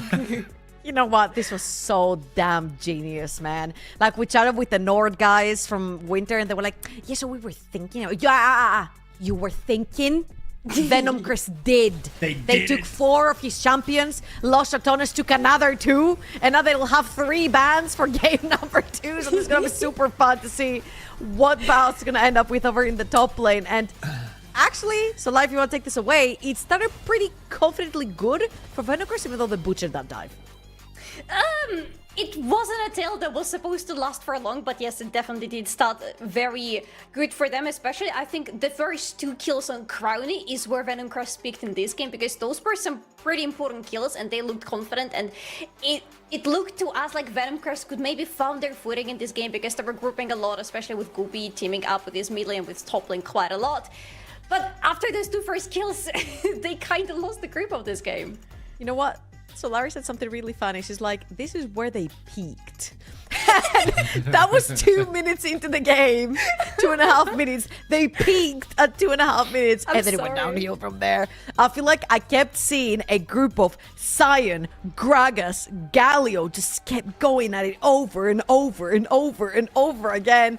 Just non-stop. I feel like, I know this is not the case, but this looked like a burner game from Venomcrest. Yeah. Just sacrifice game 1. Yeah. Take the most annoying champions away from Baus, right? Yeah. And then just... Yeah. Get Just on their get heads. rid. Yeah. Get rid of all the things you don't want to be playing against, because you've already seen the game of Los Ratonz versus Nord. You know what could be coming your way, and you're like, we don't want to take any chances, so we're okay to lose game number 1, because what is Baus gonna play after? And we actually went through Baus champion pool when the game was going on, and there is not much left, especially not much that we would put our trust in. It's the Messi of League, okay? It's That's still true. the Messi of League. We still have to respect that. We have a Cannon, we have Renekton and Bessa, we have, I'm gonna say it, Quinn. There's so much, We have obviously. But also, Trouble, hear me out. We've been discussing this on the green room. Baus is the Messi of League, but I think they got him, right? Man, just... Okay, like... Show us what he built this game, because I am actually in awe about the fact that... What are the... Black Cleaver, Eclipse? These boots I've never seen before on Baus. Like, bring back Symbiotic, because this looks weird, first of all. And then Black Cleaver, and he changed, first of all. Like, that's 100%. Where is my Collector into Infinity Edge 1 pop Vi? Like, I don't know what they've done to this guy, but that ain't it, man. You know what, Not Kendall? our I'm Baus. looking at you, okay? Baus is precious for the League community. Don't change him. He's one of a kind. You know that. We all know it. It's a one of a kind. We can't get a new one. But yeah, well, the Champion Select obviously affected Baus, and let's see how he's going to be piloting the game moving forward. But we also need to keep in mind that aside from that Messi of League, they also have other 4 individuals who are excellent at what they do. So even if you take Baus out of the equation, there's a lot of other numbers. So I don't know, Crowny is kind of dangerous, Reckless is reckless, Nemesis just showcases like what he can play, and Velia is Velia. It's buffed Velia of all time, so yeah. Oh, we have more. Yeah, there you go, Nemesis. That's my Swain. Here you go. Even though he didn't exactly go into the build we would have expected with the realize, you know, to slow everybody down. Doesn't look like he needed it. What is happening here, Vendel? Vendel, listen, I like you a lot. I respect you a lot. But why on earth are we re-engaging into Nemesis when the ultimate of Swain is still on? We just need to wait out a little bit. But we go in and we die. This showcases a lot. Ooh. Yeah. Respectable. It was a confusing game. There was a lot of mayhem and a lot of green light, green light, green light. We always go for a fight regardless. But I think I agree 100% with you, Trouble, as I get the information that Venomcrest picked blue side. Oh no! Again! They can't get away with this. They can't keep getting away with this. I don't know. Let's talk about what can happen for the next game as soon as we're back from a small break. I'll see you soon. We just started. This is peak.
We are back, and with all respect, I have no idea what's about to transpire on Game 2 Champion Select. I've never been more excited of a Champion Select. This is the state of league. This is cinema. Obviously, Yeah, I have an idea. Take away perfect. Tell me, Trouble. How about we sacrifice 2 games and take out more champions? There was a comment. There was a comment on the chat. Put in on the Wamne. He's the sub. Take him out. Save it. Nah. I don't know what's about to transpire. I just know that, yeah, losing a game, especially versus LR, just to take away the champion pool from Baus is a high risk. I don't know what reward you get. That's all I'm gonna say. Respect. Yeah. 100%. Yes. Because I agree with you, Trouble. In Nottingham, we heard of the North tactic. We thought about it. Yeah, I 100% would agree with you. Like, if you think about it, you should do it. Just do it, you know? And they did it. Now, what can they do with this idea? I don't know. It's kind of a risky one. Okay. But also, yeah, tell me. We're talking a lot about this because actually what Venomcrest did right there was very strategic. They didn't just take out any Baus champions. We know he can play, you know, the Queens and the Cannons and the Renektos and the Rumbles and whatever not. They took out the biggest strugglers on the top side of the map that make it so difficult for you to either dive or outpush a lane or punish them or chase them, so on and so forth, right? They took his most prominent champions, but also the ones that are the hardest to die and chase. So basically, just took out the problematic champions that a lot of teams have been having problems with. So now the cannon is diveable. Things like Gangplank, also pretty diveable as well. So they're technically, unquote, easier to play against. On into game number 2. And they're still on the blue side, so on top of the bounce, they also still have the first pick. If they want to take something additionally away from bounce or from anybody else from the enemy team, they can do it. Okay, here we go. Get ready. Buckle up. It's about to start. Champion select number 2. 3 top ends. What do you take away? Because if you go for the likes of the Lissandra, he has been building. He played the Pantheon as well before, but it's also a big one for Velia. And yet again, it's going to be banned. Varos, in terms of AD carry, is available. We've seen it before. The Ashe for Kobe to get those engaged. And he's also really good at kiting while playing the Ashe. Because I'm trying to look into another angle. I don't think they're going to keep doing this strategy. Okay, they're not even banning top lane. Maybe we attack somebody else. Maybe we attack everything else right now. Maybe this is the point where Venomcrest feel safe enough about top lane and they want to attack other lanes a little bit more because there is still Nemesis who you need to be worried about. There's still Crowny who is a big deal, and that's why we're taking out slightly different champions. Not Bow's pool this time, but pretty much everybody else. I feel like now that the problematic champions are completely out, I feel like Venomcrest we're gonna see the real face here. Again, I feel like anything but a priority bot lane pick for Kobe. This is how they managed to win their previous series that we have seen them make through that lower bracket. Get something that is really strong for Kobe and Wendell, dominate through that bot lane, play for them. But however, you can also have things like, there you go. Ezreal, pretty good pick right here for the side of Venomcrest, one of Kobe's favorite champions to play as well. Oh, and they didn't ban Azure this time. Yeah, so that's going to be an obvious pick for Nemesis. A lot of options still available for Crowny, a lot of things available for Velia. I would assume this is going to be mid lane jungle pick right now for Los Ratonz or mid lane AD carry, but I would really want to see what Velia is going to be playing in this game because he still has a lot of options to go through. I'd love to see a Xin Zhao right here together with the Azir, or if they want to go to the other extent, play for like a Sejuani as like a warding option or like a face check option. But Xin Zhao is probably like a S++ tier at the moment in the current meta. As you can see, Venomcrest right here, they're building a very front to back composition. Sejuani, Yone makes absolute sense. We're going smooth sailing so far. I think the bigger question is going to be the R5 that is most likely going to land onto Baus. Possibly, because there is nothing he can blind pick anymore, right? If you think about it, there is no safe blind pick for him available, so they don't want to keep it for as late as possible. So probably Reckless and Awful, forget we said anything. Renekton for Baus just locked in. Come on! When we were discussing the champions for Baus, Renekton doesn't usually come to mind, but then even if it comes, it's not necessarily, as the champion that you associate with Baus. I mean, to be fair, Jax is out the picture now. If you guys look up above, all these champions played right there. It's not just a ban list for Baus, it was actually the composition from Venomcrest over there. Yeah, so Renekton makes sense, right? Jax is no longer in the equation. Renekton is pretty fine into things like the Ambessa as well. We saw 369 play today into solo kill. He did pretty fine in the early game. So I feel like for Venomcrest right here, building that sort of front to back, you need an extra threat over in the mid lane into that Azir. Does neither pull something like the Akali over in the mid lane into some... I'm sorry, I'm starting some shit right here. He's already picked Yone. Yeah. I got excited about the Akali. Like, it's Azir, just go in melee, melee for Sejuani. That works great. Yeah, thing is, there is not so much to play around top part of the map as early as it used to be anymore, with the Crab's timer being removed a little bit, or removed a little bit later. But you can still play around this middle a lot with Yone, and this is a combination that doesn't just work in some specific point in game. This is always going to pop off for you because of that passive on Sejuani. Whenever you want to have fights, if you have good focus as Venomcrest going into team fights, if you're able to get somebody out quickly, but can you get somebody out quickly enough? Because that is Zeri for Crowny. And I'm gonna be honest with you, I haven't seen Zeri in a long time, but I have really fond memories of her having a lot of mobility. And there is no point and click control on Venomcrest's side at the moment to lock her down. There could be, though. Yeah. Nautilus is still up and available. Vi taken away. Doesn't necessarily work the best, because if you're looking for a Lulu on the other side, I think an Ezreal Karma might be mandatory right here from Venomcrest. It's going to be the Rel, still no champion that can actually lock down Zeri, so that is getting a little bit scary. And right here, if you do go with Zeri Lulu over in lane, there's going to be a lot of poke coming over the Los Ratones bot lane as well, which means a lot of priority through that bot side. Yeah, I'm not sure I like Rel here, to be honest. I praise Vandal playing on Rel a lot, but I don't think this is the best option here, even though you have really strong engage. Okay, how come she wasn't banned all this time? I completely missed that Gwen wasn't banned all this time. We waited for so long to actually see her being picked, but okay. Now I have a little bit more faith in Venomcrest. There are a few champions that Baus doesn't like to play against. One of them is Rumble, the other one is Gwen. There's true damage and he likes to be on the face of the enemy. So it's also on NLC the first time we get to see the Renekton for Baus, I believe. But on scrims he has been spamming this. Let's see how he's able to land. As soon as we get this, we got the draft. I would like to get your opinion on who is going to take this one if the name tags are off. Ooh. It's no longer Jax. Yeah, tell me. Yeah, I think I would go with the blue draft here, because I like the top part of the map here for the blue draft. I don't like what's happening with the bot lane, but the other lanes, yeah. Okay, Troubling. I'm a big enthusiast of Xin Zhao. I think he can fist fight with pretty much anything or anyone in the early game. So if Velia, or any Velia, you said nameplates off, managed to get ahead in the early game, I feel like it's going to be pretty smooth sailing for red side. It's a different draft for game 2 at least, but so far LR are just taking away this series. I don't know what happened on the game 1, but game 2 might be interesting. Initialize, you can talk. I'm allowed to speak! You don't get to podcast this time, Adrian. Sucks to be you, baby. Let's chat about this one because we've got Gwen getting all the way through to blue 5. Very unusual. That champion has been all over the place. One of the most potent picks. It's got melee synergy with the Sejuani. You got the Yone there as well. Bausto's on the Renekton. You heard Trouble talk about the Shinzo. Two kind of different takes on the draft, and this is after that whole game 1 set of shenaniganery where we ended up with Baus losing loads of his champions because of the wild drafts. Yeah, and now Baus is on Renekton. Yeah.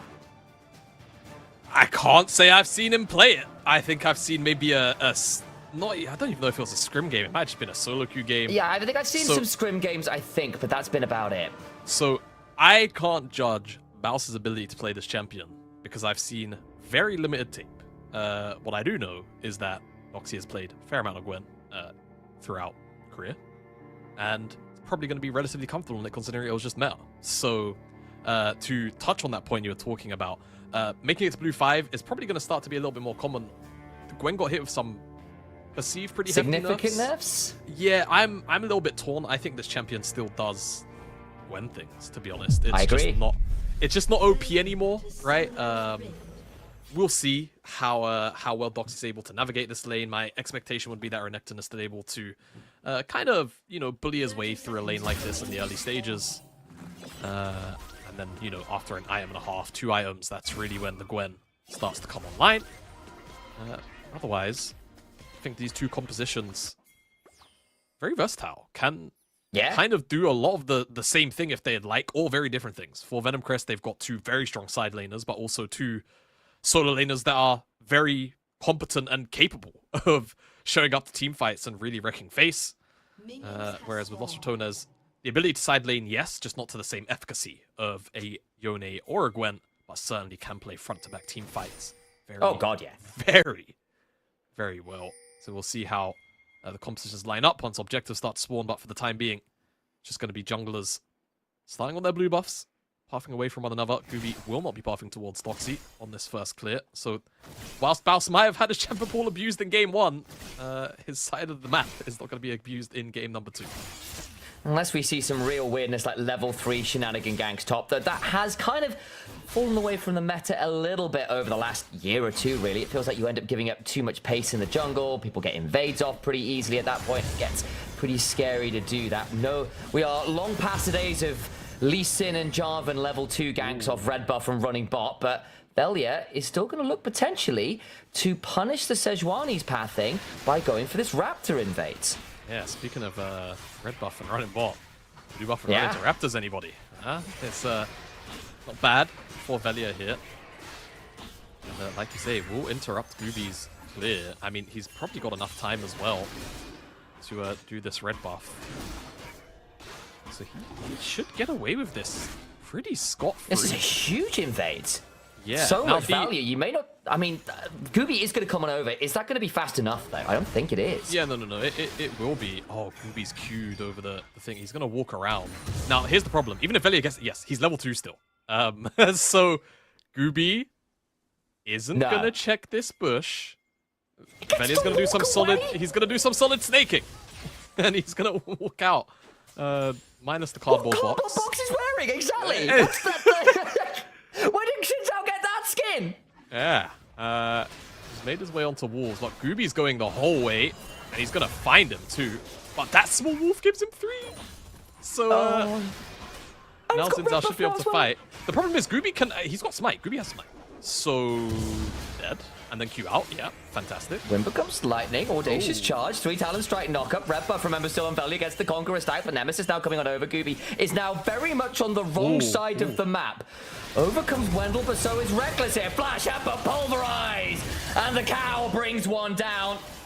Ball Rider eating the wrong end of the animal farm trade. Pigs are always a little more equal than the others as Wendell caught out, and the Iron Horse Lady also falls. That one is picked up by Crowny. Yeah. Montreal goes over to Crowny, and I mean, just a brief moment of hesitation from Wendell on the overall pathing. I mean, Gooby didn't exactly sell it well either, so perhaps some miscommunication. But you know, he wasn't decisive or reckless. Flash headbutt pulverize onto the Sejuani, makes that play very easy to clean up. And once Gooby commits, or once Wendell commits rather, very easy pickup for 2 kills. And look, we might not see as many weird 3-camp thing ganks, but we do see quite a lot of 1-camp that invades, and Velia gets 2 camps, he gets involved with some of the kills, he gets to keep his own camp to the exception of the Big Wolf, which comes at the cost of those 2 kills. Like, this is another early game and another set of plays that have very much gone the way of Lost Returns, for all that this one feels like it was more of a proactive side from the Rats this time around. Yeah, absolutely. Junglers again in the top side. Foxy is losing out very heavily. Permafrosted land onto Velia. Knock up despite the flash. Won't be followed up on as the Audacious charge was on cooldown, and Velia doesn't want to blow his own flash, but happy enough having earned the flash in that wave in a slightly awkward space top for the side of Doxy, who is going to have to reset and teleport a little bit deep into this lane, I think. Yeah, didn't quite catch how that trade was so awkward for Doxy, but wave is late TP, I think, I guess. Yeah, I'm sure. Either way, Faust again. I mean, this trade is. Oh, hang on. Maybe not the best. Hang on. Ooh. Doxy takes a turret chop, doesn't want to flash, and I don't think has the Q cooldown, so we'll force the reset on Baus and be happy enough with that with the additional summoner trade. Yeah, I was wondering if he wanted to do it or not. You know, just flash forward, last auto. But there's always the potential issue. Absolutely. Yeah, there's always that weird issue where, because of the way that the Renekton W is coded, it's like if he starts the animation, even if he dies, sometimes the stun still goes off. So it's weird. It's definitely not necessarily worth the flip. Velia this time around though, compared to game 1, he's not falling behind at all to Gooby, despite the early game shenanigans. Lost Runners again, just very. Whilst the Venomcrest have done their best to make the early game kind of volatile in response, Lost Returners looked at game 1 and went, alright, cool, we've got tricks of our own.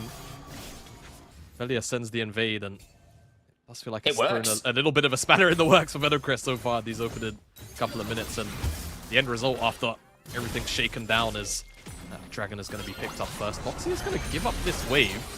He wants to fight. Gonna throw out some needles. Baus will trade out with a Dominus. See how this one goes. Remember, Baus doesn't have the flash, whereas Doxy does. Got the Q stack available, so can start to snip down real hard. Over comes Gooby as well. They want to trade this one up, and Baus will begin to slice and potentially dice out to safety, but there is an Arctic Assault over the wall, and Gooby gets that one, but that is the wave still dropped to turret as a result. Kill secured, but it is a relatively hefty price.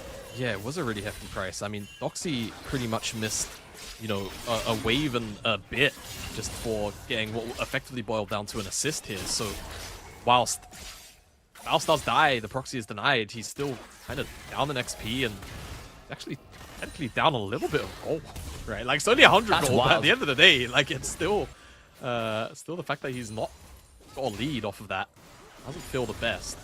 And all the while, don't forget, Lost Ratonas were getting an objective, right, in that Ocean Dragons, so I don't think they're peeved at all about the outcome of that. Now they can likely just look towards the grubs, which spawn up in 30 seconds time. Reminder again, we had a bit of a conversation about it last game, but there is now only one spawn of grubs at the 8-minute mark, and you only get 3 for the game, but they are significantly more powerful than the grubs of the past. So 2 grubs gives you the might break point, which 4 used to, so consider 1 grub worth just about 2 grubs from what we were experiencing earlier on in the season, if you need a rough metric. See exactly who wants to play for that, because I can imagine people like this Gwen and Yone would love to get the grubs, but then again, an Azir who is looking towards an Ashes Tooth and a Renekton, certainly no slouches with the grubs either. A little bit of a look in mid lane from Wendell with the full tilt active, but they won't find an engage. Yeah, won't find an engage on this attempt. But you are right, more or less. There are some other weird number tweaks, which admittedly I'm still not quite used to. I just gotta nod and pretend grubs. I know them and just like be wise that way, you know? They have more or less boiled down the grubs to as you say, kind of 1 to 2 here as top play. Good combo, Permafrost. I think Very he is just gonna comfortable. die. Gets the wave at least, but Doxy gets that kill and nice return gank. Yeah, not bad. And again, you know, you really want to try and accelerate this Gwen. Whilst this isn't the, I mean, to be frank, just storied it up Gwen of the previous patch. Still gonna scale like a monster on this side lane. If they can get Doxy really far ahead, it then takes Nemesis to really have to answer out on that side lane. And then even then, you know, the lane assignments come through, then you match the One into the Azir when you can make that work. And life feels really good. See how that side lane matchup continues to develop, as Lost Ratona's been eyeing up this dive for a long time. And say quietly, oh so quietly, that lead's been building, and now it's beginning to explode. Wendell flashed on, gets knocked up on a 3 talent strike, and they pick up that feat of warfare. Need either turret or a couple more objectives to convert into the full feats of strength, but the lead bot lane is getting very significant. Eyes on Crowny, 1,000 gold ahead now. Yeah, exactly. Very, very far ahead here on this area. And what we were talking about with, you know, a lot of the general narrative around Lost Ratonas and, hey, like, was the last series a one-off? Can they be exploited? This is starting to look a little bit more in terms of game state like a lot of the games we were seeing from Lost Ratonas before, where, you know, a play is a little bit too telegraphed from the enemy team and they're able to more or less just cross-map for free.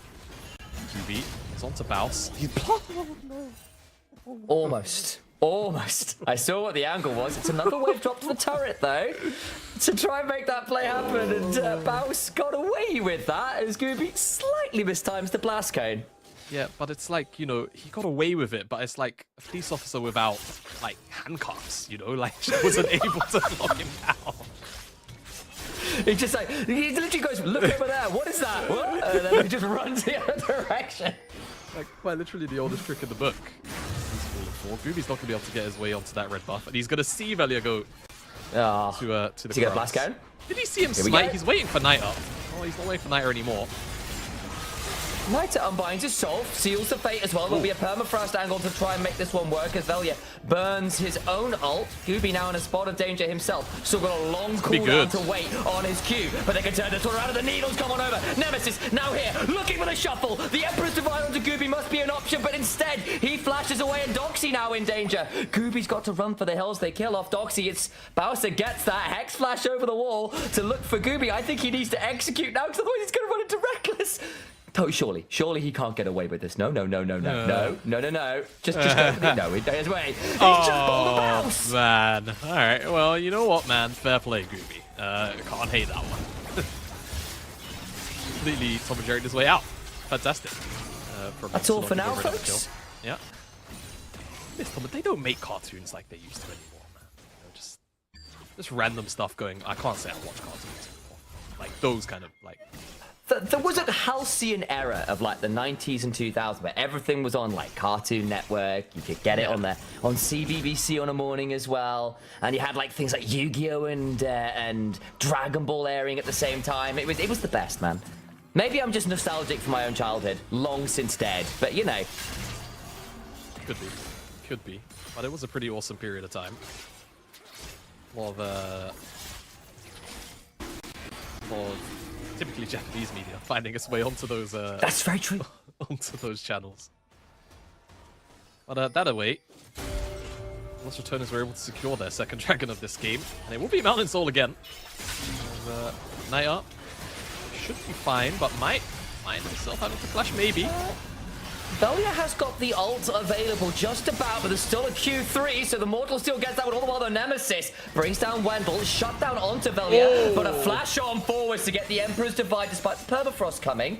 Looked flashy, but doesn't get the kill, so Nemesis ends up burning an additional pair of cooldowns that he probably didn't need to do. All the while, though, do check up the top of your screen, as Lost Returns are up about 2,000 gold, and a lot of that is in places like this bot lane, where the Zeri continues to be ahead. The farm leads in mid, in jungle, continue to be problematic. Baus, though, being attacked again. The Needles, though, just go largely wide, but a Glacial Prison will make sure that Baus takes his injections. Does be forced to go to sleep. The anesthesia does its work, and Doxy gets another kill. Yeah, I'm kind of surprised. Baus had ult.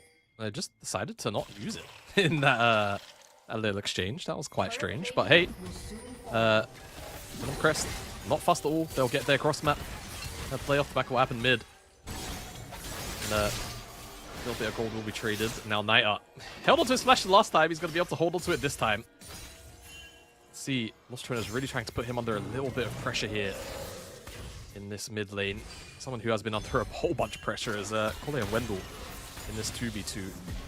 Thanks to, of course, a lot of the pressure coming down from Velia as well. But this tower's been shredded. And 1.2k gold lead currently separates two AD carries, which I'm sure is going to show face once we start seeing proper 5v5s unfold. Ever since that early invade the bot side and the counter invade went so wrong, it's kind of left this bot lane a little bit to the wolves. Or perhaps, I suppose, to the cows, considering this Alistair has been an absolute menace. Trying to come and defend this, but Nemesis roams on over. Wendell goes looking for the Magnus Storm and hits absolutely no one. Where was that going? All the while, Kobe's stunned up, trying to run away, as Gooby is left out to the wolves, as we were talking about. Crowny gets that one. Baus has got the turret top side as well, and Lost Returns win on two sides of the map at once. Yeah, they do. Two towers, feats of strength as well, and actually, feats of strength are pretty important thing to secure on this patch. This time around, comparatively to that opening patch of the year, the feats are a lot stronger. 500 gold instead of 750 to upgrade to tier 3. The stats generally adjusted to be cost efficient. These boots, really solid to pick up. Yeah, I mean, they're made for walking. And we'll start to see those Tronas pick those up. Typically, around after that second item or third is kind of the best time to do it. League of Legends, it's a game about completing items. So any gold spent not going towards core items is a very, usually, foolish endeavor. So most players kind of recognize, yeah, first two core items, change how my champion plays, get those boots afterwards.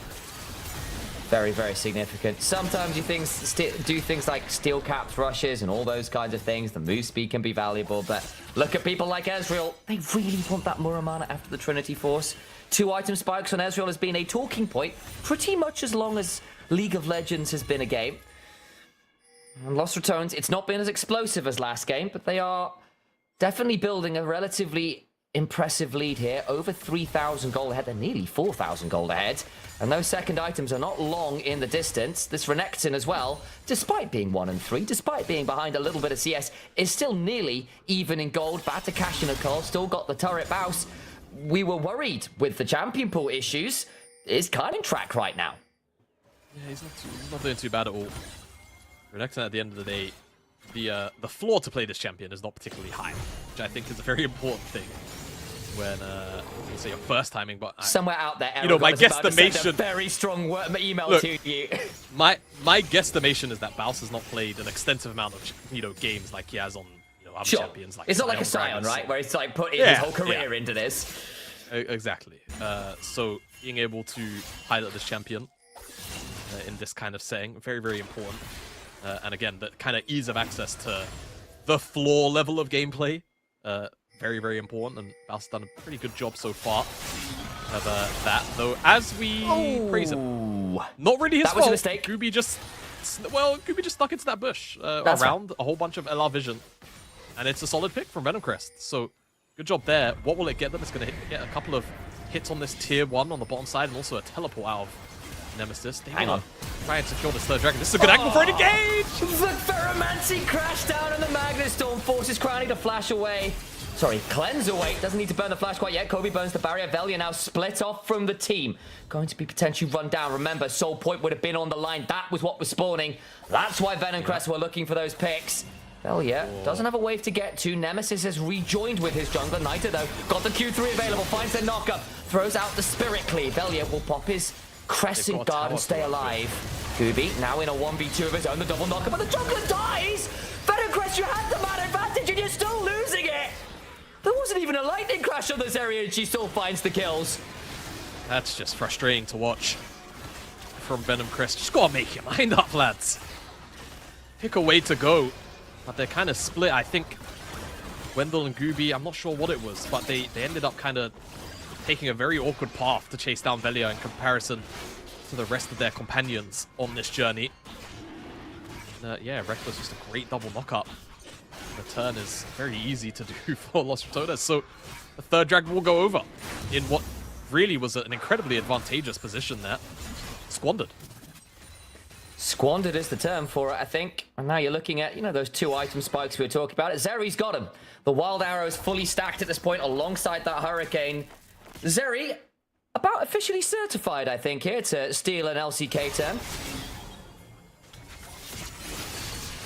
Something like that. As Nemesis gonna eat a very meaty Champool. Very Champool?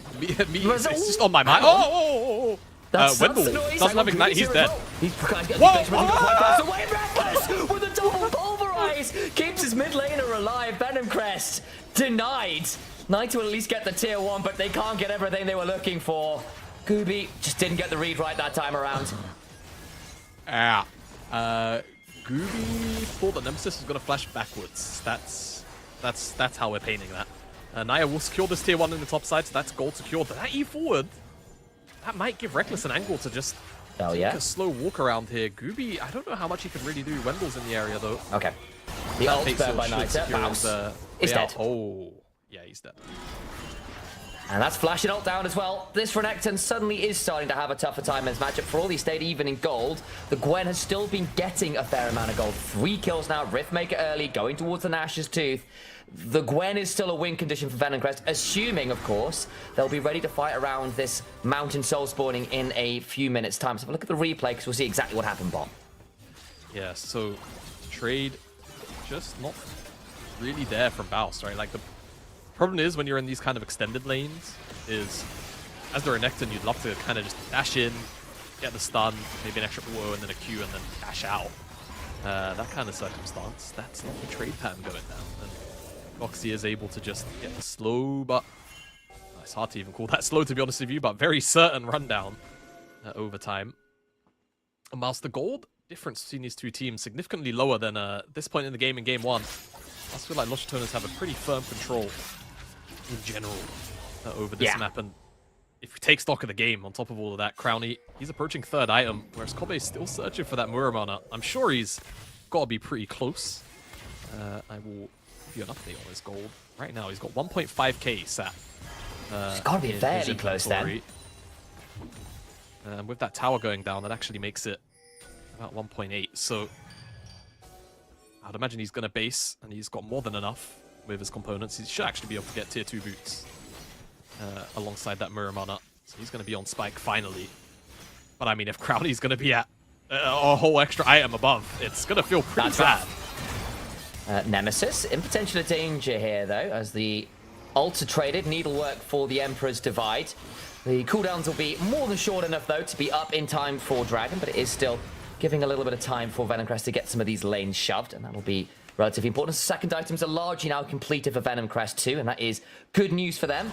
Baus not quite there yet with the Black Cleaver, but with all of those components in inventory, I'm assuming he won't be very long on that one. And in fact, as we speak about it, there it is. So he'll also be at that spike there on the Renekton. As Crowny, he really has been the quiet ticking time bomb in this game. For all we've been looking at the Gwen, yes, very true.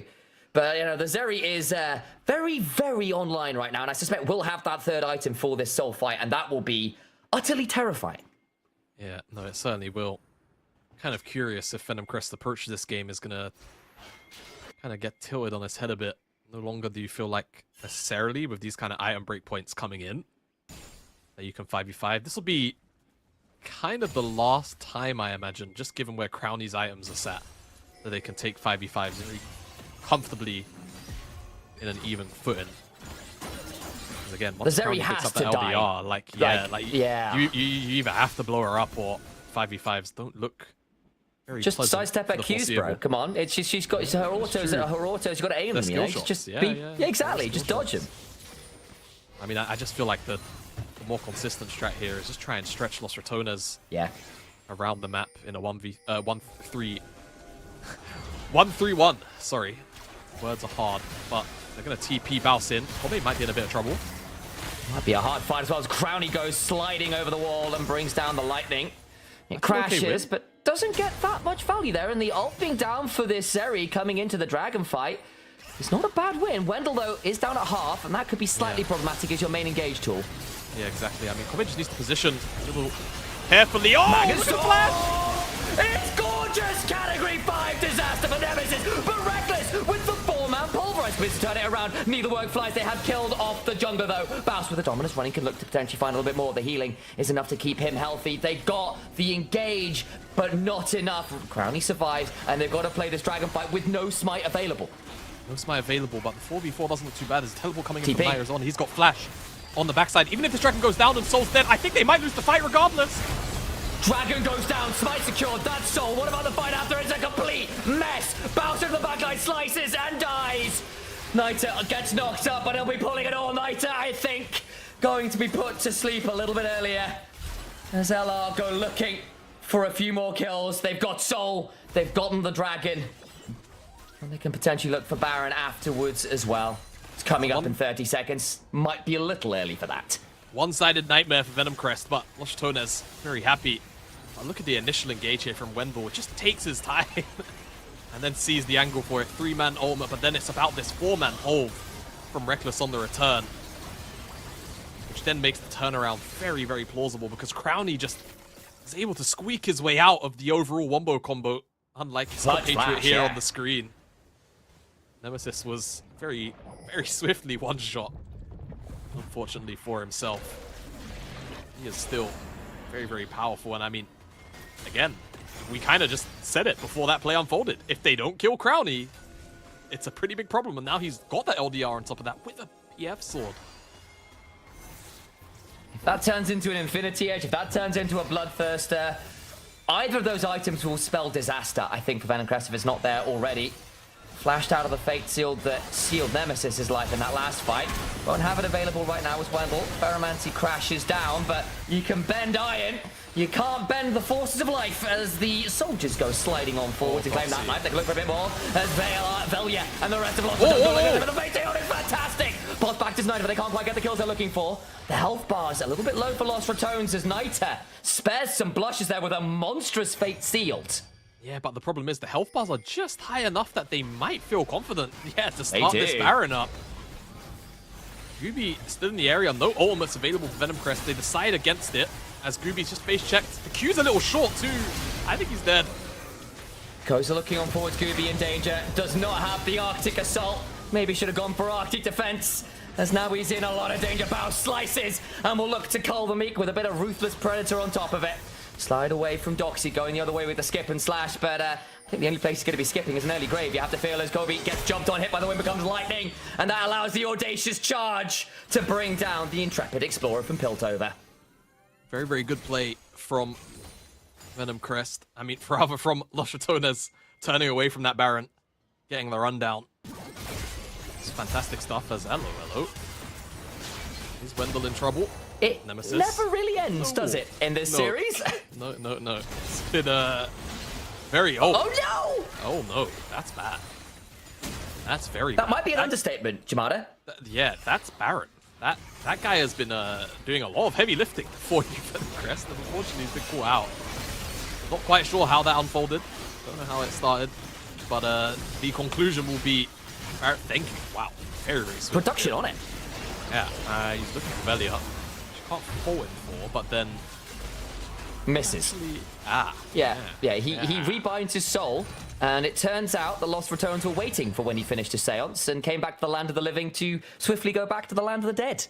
Yeah, okay. Well, unfortunate for Night Up, but everything's turning up aces for Lost Ratonz in this game number 2. Whilst this game has been a little bit more hotly contested, it's just gradually slipped further and further out of the Venomcrest's favor. Oh, hang on. Reckless. I mean, the problem is it's Alistar. Yeah, So- with a locket and ult. Now, and... now that guy...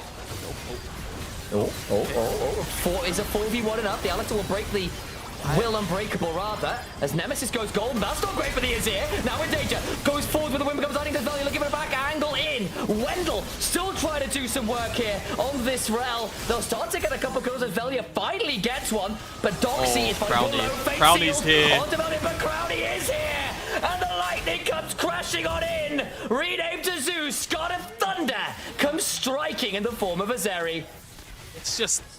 It's a strange set of decisions from Venomcrest. I mean, why the Alistar? I think Alistar found his way onto Kobe, but Nemesis is face checking you. Let the Ezreal self-pill, lads. I think he's alright, to be honest with you. Let's get a look at it in the replay, because they know he's on this wave. They've just watched him shove it out, I'm pretty sure. Turn onto him. Oh man, it's odd. It's so odd. And the reason why I'm saying this, it allows Velia to get real free access, bounces TP as well. Just kind of lets him do so much AoE work, even if he ends up dying pretty much in isolation here. And then they just kind of lose track of what's going on from the mid wave. Crowny gets real free access to the rest of the team here, and again, Nemesis is still alive, dishing damage out over the wall. It's just real shoddy target selection. It's hard not to be critical in that kind of angle. But Lost Ratonz, again, happy to welcome these kind of decisions to allow the turnaround to happen. Hey, in another world where the target selection was a little bit better, that could have gotten quite interesting. And on the other side, Velia, that was really smoothly operated on the Xin Zhao flash to get the kill, audacious charge into a 3 Talon Strike knocker, then flashes out, like, just really smooth stuff. You can't ask for much better there on a champion that has been all over the meta right now. Does feel like the king of the skirmishes does the Xin Zhao, and Venomcrest are split off. Doxy is level 16 and is scary on the Gwen. Glacial Prison lands onto Nemesis, who gets an Emperor's Divide but doesn't really hit anyone valuable right now. The lightning crash from Crowny, though, means that Gwen turned back into a doll, gets absolutely stuffed as they went looking for the engage. Can't find it, and Venomcrest, they're looking for smoke and mirrors. And Lost Ratonz, well, they see all too clearly. Wendell is going to get murdered, and Crowny is looking to make this a really certified Zeri moment. How many kills can he pick up in this fight? Won't be an official penta or anything, but certainly got a very nice-looking scoreline. 11 kills deep. Lands the Ultra Shock Laser, a hop away from Kobe as Reckless were looking for that headbutt pole. Velia will audaciously charge a knock-up, and a final stab of the spear. And Lost Ratonz will ace Venomcrest and look to bring us to match point here in the series. Not as much volatility as game 1, but certainly the same outcome. Lost Ratonz able to stave off a lot of the pressure that was put down around the map. Will bring us to series point after just 2 games. It's a weird game again, but I mean, it's one where frankly Lost Ratonz just made the correct decisions according to what Venomcrest were doing. This falls very in line with, kind of the pre-Nord notions of what we were expecting out of Lost Ratonz, where they're very happy to kind of take a back foot at times, allow the other team to play their game, but just cross-map in a manner where they're able to get a lot of resources going for themselves, right? And in this case, whilst the game 1 was about trying to shut down Crowny, right? Trying to shut down that bottom lane, whilst, the game 1 prep for the draft was what it was, wasn't that same level of power put into that in this game, and the results kind of speak for themselves, I think. They do a little bit. Bouse target pool, or champion pool targeted. They try to let the bot lane play out safely. Neither of these things happen. It's supposed to speak for itself, but we've got a desk to do it anyway, guys. Break that one down, because that was very confident from Lost Ratonz. Oh yeah, they were extremely comfortable. I think the tactic on removing all those champions, what did it achieve when you look into this LR? As we stated before, this is a composition of 5 individuals who have a lot of experience and they know how to pilot within the game. To be fair, Baus had 7-8 deaths, if I remember correctly, in this game, and they actually happened at pretty correct timings for jungle as well. So he actually fell to proper jungle timers towards the top side. I feel like Gooby was pretty spot on with his ganks.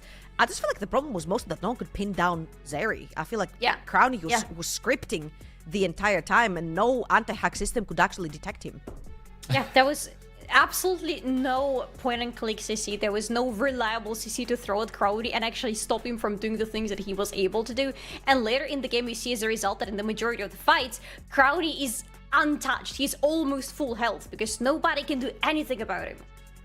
Even on massive wombo combos, which was the idea coming in from Venomcrest, they couldn't get him. And it's not like you're used to seeing Zeri anymore as well, and Crowny hasn't played it for a long time. Crowny has been on the, I play sniper, I'm a Jin main. And all of a sudden it pulls out of his pockets, by the way, my career, the 10 years experience we brought before. This is like Crowny, hey, here's my champion pool, take a look, pick a side. There you go. I think the Zeri was extremely keen, and I think it all started with Velia. The way he invaded the jungle, Gooby wasn't even aware of what was happening, and that kind of bleed out into a comfortable lead for LR at the beginning of the game. Because previous game, it was Venomcrest being kind of naughty, getting that dive on the bot lane. Velia was like, okay, I do blue. Let me just take a look at your jungle, by the way, Gooby. Okay, so it's pretty telling right here. He sets down the ward. He's like, I want to see where Sejuani starts first. Xin Zhao is a pretty self-sufficient champion when it comes to like actually fighting the jungle and fist fighting. We said that off the beginning from the draft. And right here, he actually sees Gooby past the ward and he just wraps around. I feel like Gooby realizes right here that his jungle is gone. So then he re-enters trying to take something away, but then Velia wraps around and stops him from taking that as well. So Gooby just trying to take something for himself, right? Trying to counter the counter of Velia, and it just kind of backfired. Please, kind sir, just one wolf pop. I'm begging you. I'm starving. My pig's children are starving. There you go. Everybody collapses from LR. They were aware. Wendell goes in like, I'm sorry, boss. Lane was not in our favor. And just like that, a minute, a second, it's all LR needs. Yeah, with Vendel. Again, the whole idea of Vendel and of his champion pool is that he wants to be jumping in, he wants to be engaging, but in order to be engaging, you should be not that early in the game on Vel. You should have some support, you should have somebody to follow up with you and to deal damage, and everybody ends up being so separated away from him the way he jumps in. It's like, nobody can really follow up with you, brother, and you die alone. 100% agree. And that was just the beginning. That allowed Crowny to be Crowny and Nemesis with the Azir. I mean, it's just a tale as old as his time. As soon as Crowny is able to get that Azir, Renekton did his best, and he was kind of tanky in his build, and we didn't get to see Renekton pro play Baus gameplay so far, so it's a small sample to actually look into it, right? Hey man, listen. Right, surely. I came from a series where I cast literally early on 369 play one of the most badass Renektons I've seen in my life. And if we have the clip of Baus right there, maybe that was the opposite of what I was casting earlier on. Take it away. I mean, there's not much you can say about this. He tries to, you know? Yeah. There was a timing, and that was not it. He actually goes for the wave. He was just needing a few more seconds, and well, some people slice and dice. He slices and dies. And he dies. Chat, bring it more, chat. We like it so much. We like it so much. But still, at the end of the day, it doesn't mean anything at all. Like, you look into the grand scheme of things. And even though it's an Ezreal and it's a boosted, you know, damage, it's an inflated damage, I think Crowny was just on another level. Yeah, he was. And again, it's partially due to the fact nobody could touch him, partially due to the fact that it's just Crowny. What really surprises me in what we're seeing in this graph right now is the damage on Gwen. Because having Gwen here, and if you look in the game, she was a 3-item point at some point. You expect her to be able to do much more in the game. You expect the damage output to be much higher than what we're seeing here. Yeah, unfortunately, I feel like playing into champions like Azir and Zeri, they have so much range onto Gwen, and then Zinzal being just like a stupid disruptor in teamfights as well. I feel like this wasn't the easiest game for Gwen to play, right? Like if you don't CC Crown in the backline, I don't think Gwen will ever get access to him. And that was very problematic. Again, my biggest issue right here is that I don't see Kobe and Wendell having a good laning phase. We need aggro champs, we need priority champs down the bot lane. Things like the Misfortune could potentially come out. Something that is just really firm and takes control of that laning phase.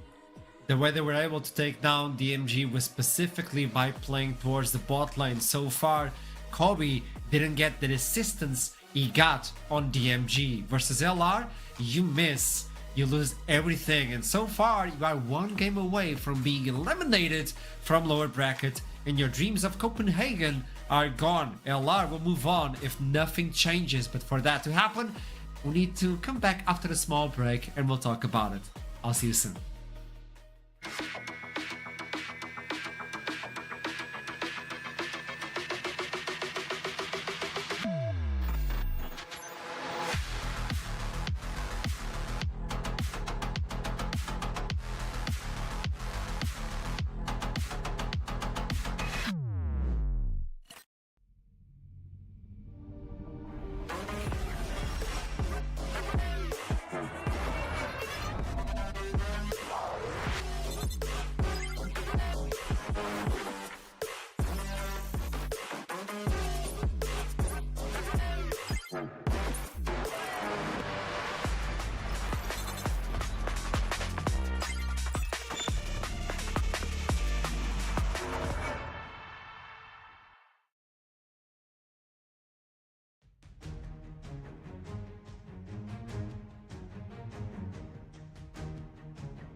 It's a point, and it's match point, series point in favor of Los Ratonz. We were talking about them coming from the upper bracket to the lower bracket.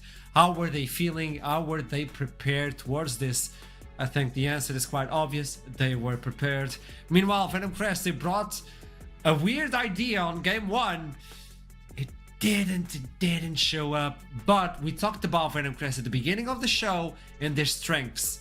And this is LR. We know unkillable. I think we can unscratch it so far. this is the character sheet for LR, but when we look into Venomcrest, I mean, that's where we need to focus. Oh, it's Yeah. almost. Oh, okay. Okay. So, We're talking, yeah. basically, just to do a quick rundown, just in case we don't have that, just to do a quick rundown. Doxy, Gnar, that one was banned away in the previous picks and bans that we saw. Gooby, we have seen him on multiple different things, but I feel like playing more of a facilitator role, like he did on Sejuani, is perfect. Niter, BLG was not playing today. I don't know what's up with that. He's not really performing. I don't know why. Knight is offline, as I'm seeing on the client right now. And then when it comes to bot lane, I feel like, again, Kobe has not had this very demanding bot lane together with Wendell down there to actually take full control of a game. Yeah, tell me. Yeah, that's something that we need to see from this game, especially Venomcrest don't want to go into the 3-0 and go out like that because has still elimination. I want to see right now a draft that is going to be focused on the bot lane and is going to be enabling the bot lane, enabling Kobe as much as possible. Because if you remember the damage distribution within the team, Kobe takes a really big chunk of that. And we need to see that actually translating into the team willing to be playing around him and protecting him from Los Ratonz. Venomcrest on the red side for the first time. They tried to pick on the blue side 2 times in a row to get the priority. Maybe they want to counter pick something presented by LR. So far the bans are the same. It's gonna be the Ashe. Okay. I am sniffing Renata Kalista coming through from the side of Venomcrest. Ashe being one of the very big counters to things like Kalista, since she does slow her down with her auto attacks. But right here, the Poppy slam from the side of LR, playing Kalista into Poppy is not a most fun experience. Yeah, you don't want to be doing that. No, I mean, I also have a feeling that it should have been here Kalista Renata for Colby, or Kalista Nico, or Kalista anything. But yeah, the right choice would be here to abandon the idea of Kalista, unfortunate but true. Go with Varus, something savory, something that is not going to suffer in any shape or form from Poppy slowing him down and letting him move, because, well, he doesn't really have any mobility. Which is He doesn't move anyway. Yeah, that's the thing. He doesn't move anyway whatsoever. So what is going to be the support here? Because I need to see something from Wendell that is either going to allow Colby to find more targets for him, or that is going to protect him at all costs. We talked about the Nautilus before, but also keep in mind that one of the strengths coming in from Venomcrest was Wendell Thresh. I know it's off meta, but he plays it so well. You get the Corki, you lock him down, well, Oscarini is out. So, but also it's kind of complicated to play versus Krani when he pilots this. Alright, so we have the flex right here from the Poppy, and I'm thinking, do you want to take the Naafiri away here if you're Velia? Because it pairs up really nicely with the Talia. It's a very good mid-jungle duo. Orianna gonna get locked in right here. Potential Nocturne even to come through for Velia to shut down the side lane. Makes Talia's life a little bit more miserable, especially since you can actually shadow Talia wherever she goes with the Nocturne, the wombo combo that we know also from the Orianna as well. So right here the question is, do you Viego this? Do you Naafiri this? Like, you need some sort of AD jungle. I would argue that Poppy probably is not going to be a flex. She can be flexed, but I would say that it's most likely going to be in Bao's hands, because as much as we say that, limiting Bao's champion pool doesn't matter too much in this series, as much as we thought it would, Bao's doesn't really have a lot of stuff available for him to play, and Poppy is one of those champions he can pilot rather safely on the top lane, so I would say she goes there. Reasonable. He did stated that his Poppy is top-notch, best of the Europe, so let's see how he plays it within the Rifts. Yorick being removed. Was it said before after the previous series? No, it's messy. Are you doubting you're not an XDD? Leona and Braum being removed, so those champions for Reckless are being out of the equation. Rakan as well. So you can fall back to something more passive, as we've seen before, like even the Janna or the Bards, as he played before. I was about to say just blind pick Gnar right here, because whatever lane you're playing into, he's pretty freaking versatile, right? But it's gonna get instantly banned out here, and I'm wondering what else Venomcrest do they have through the top side. Doxy also plays Gangplank a lot, from what I remember. can be pretty versatile. You already have an immobility carry in the legs of Orianna. Javan gonna come through with the Orianna. Again, I wouldn't be surprised to see something like the Nocturne come through here together with that Ori for the big wombo combo. Actually quite surprised that it wasn't banned out, with Venomcrest deciding to focus on supports, which still makes sense, but now it's open for Velia. And even though we don't have Kalista, we might have Reckless on Renata, which kind of falls into the category of falling into something a little bit more passive than you would expect, but also having insane value in the team fights with Varus and J4 on the enemy team. At the end, it might fall back to what you stated. Kubi might not be playing the Naafiri. That could also be a possibility right there, because she's a very, very strong champion paired up with a Talia. Likes to brawl in the early game as well. You get her ahead, you can win the game. Right here, Los Ratones have got a pretty squishy composition at that, but it's a very defensive composition as well. Renata really likes when champions dive into her, and seeing as, like, Venomcrest do have engage, but don't necessarily have to commit all in into all of this. Oh, love the cannon coming through from Doxy right here.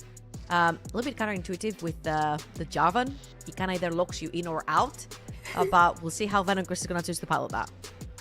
I'm a bit worried about that Naafiri, in the sense of who or what is going to follow up with her, because she wants to be diving in, but also she wants to have some artillery sword, and I'm not seeing either enough range of Los Ratones to follow up with her safely, or I'm not seeing enough follow-up with her. Which means that Naafiri shouldn't really be playing very aggressively in this game, but at the same time, if you're not playing Naafiri aggressively, why are you playing Naafiri in the first place? So far, Venomcrest still trying to take down the armor of the Rats. The Rats are looking clean versus Venomcrest, one match away. There's not much to be said. They want to risk it. They have the Poppy. They're still comfortable on the top side. Can you provide the protection from Mr. President, which is Kobe, for this third one? Last option for you, Venomcrest. Let's see if you're able to pull it off. And in order to do that, we need to jump into the Summoners Rift. And that's why it's going to be Jemana and Initialize taking over. With pleasure. Venomcrest, it's a full Danish squad. They would love to be playing live in front of their home crowd in Denmark. You can still get tickets, guys. Go hunting for them. It's looking like an absolute stormer of an event. And Venomcrest would love to make it. You fail here in one more game, that dream dies. It never happens. Los Ratones unexpectedly knocked down here to the lower bracket and have pretty handily found themselves at a 2-0. Draft-wise, a little bit different again, but they've got an Naafiri Orianna comp, and on the other side, it's a lot of single target lockdown, a lot of wombo combo. And you were kind of saying you're not sure there's going to be that many easy targets to lock down for said wombo for Venomcrest. Yeah, I think what's good about this Venomcrest lineup, very quickly, agency to make engages happen. There, the floor of execution on making those engages happen, very simple, right? Flag drag R, flash R from the Nautilus if you really need to get things going. It is super easy to make fights happen. A major concern is just kind of around the overall fact that we haven't seen Venomcrest be on the same page. So whilst this shotgun composition is, as I'll realistically dub it, is again the correct kind of decision and direction you'd love to see this draft going, Venomcrest just haven't necessarily filled me with a whole bunch of hope that they're going to be able to execute on that dream. Though we will see as we hit the Rift for game number 3. And off the top of my eyes, nothing weird has transpired, though Gooby did get chunked out a little bit, and he's not going to be able to base for that chunk out, so he will be spotted on that Raptor start. Let's get spotted out there, and that can be pretty valuable. As we've seen, I think, over the last few weeks and months, Naafiri, since the rework, be really, really obnoxious, especially if she gets ahead. You get to Eclipse, you get to Shojin or Black Cleaver, and you just start taking over fights. You become a bit of a one, I was about to say man army, but that's a little ironic considering A, you're a dog, and B, you have about 30 other dogs with you, so that kind of just is immediately a false statement, and I apologize for even making the reference. However, bot side, Wendell gonna land an initial dredge line, and Crownie sticks on the Gatling gun and says that was probably a bad idea, mate. Yeah, I mean, whilst we don't typically see Ronald Corki as a duo, both of these champions very renowned for their ability to bully out in lanes, and you're seeing that in full-blown action right now. Naya looks like he ate a pretty meaty trade there, but also rock back into Nemesis's head. Trying That's to very rude. some of that damage. Who does that? Just throw rocks at people. I mean, yeah, it's true. Skarner. That also true, but Meganar. Malphite. No, Mega Man. I mean, just throwing yourself. I know he does actually. The seismic shard is a rock. Yeah, the as well, seismic shard is like a rock, right? It just rolls. And then he along just the like floor. decides to like really up it by like throwing himself 16 feet through the announcer desk. WWE style. Any other rocks? You're my rock, Jamada. Oh. And you throw games occasionally. I watch you on stream, so that also makes sense. As Baus needs to be a little bit scared here. There's a flash available, and Doxy just gets the solo kill. All right, yeah, sure. First blood over to Doxy, and the Kennen is going to be a very crucial part of this game in terms of finding backline access. Not a lot of hold that thought. Ruby is really chunked out here. I think you just have to give up the blue buffer. He's actually recalling on a ward. I don't think he knows about it, but I don't think Value wants to take the fight. Would rather just get the steal on the camp and be happy enough with that. I'm assuming we'll see the Jarvan back. Look to pick up a couple longswords or whatever and head towards that spawn of the Skull Crab on the top side of the map, knowing that he is going to just be missing that camp, unfortunately. Yeah, I mean, he's going to be down 2 camp, Scooby. So he didn't get his Grump either. So he's not just going to be down the blue. So Gooby might make a desperation play somewhere, perhaps mid. As a what 2v2 trades. Crowley got to get an entire Gatling gun charge off on 2 people there. That is brutal. Scooby has gone for that potential desperation play. Oh. Doesn't need to flashes. Yes, Nemesis now in danger. Yet to use the E or the Q. The flag and drag available. Needs to try and get around here. Marshall gains over the wall as Velya flashes with the W after to make it the 1-for-1. Desperation play goes a little awry there, but at least they do get the Orianna. Yeah, you know, I kind of don't mind that he's flashed. This might just 100% be the incorrect take here, but I think the fact that he makes Velya also flash, that's kind of valuable because Neferi's overall playmaking abilities are pretty limited in the early game without that ultimate. Whereas Jarvan, it feels like as long as he's in the right place, like flash is useful, right? But comparatively to the Neferi, you can eviscerate about 2 meters. Hooray! Yeah. We'll see. We'll see. Like that's like the other side of that coin in that argument is, well, the Fury's got a dash on like 3 seconds.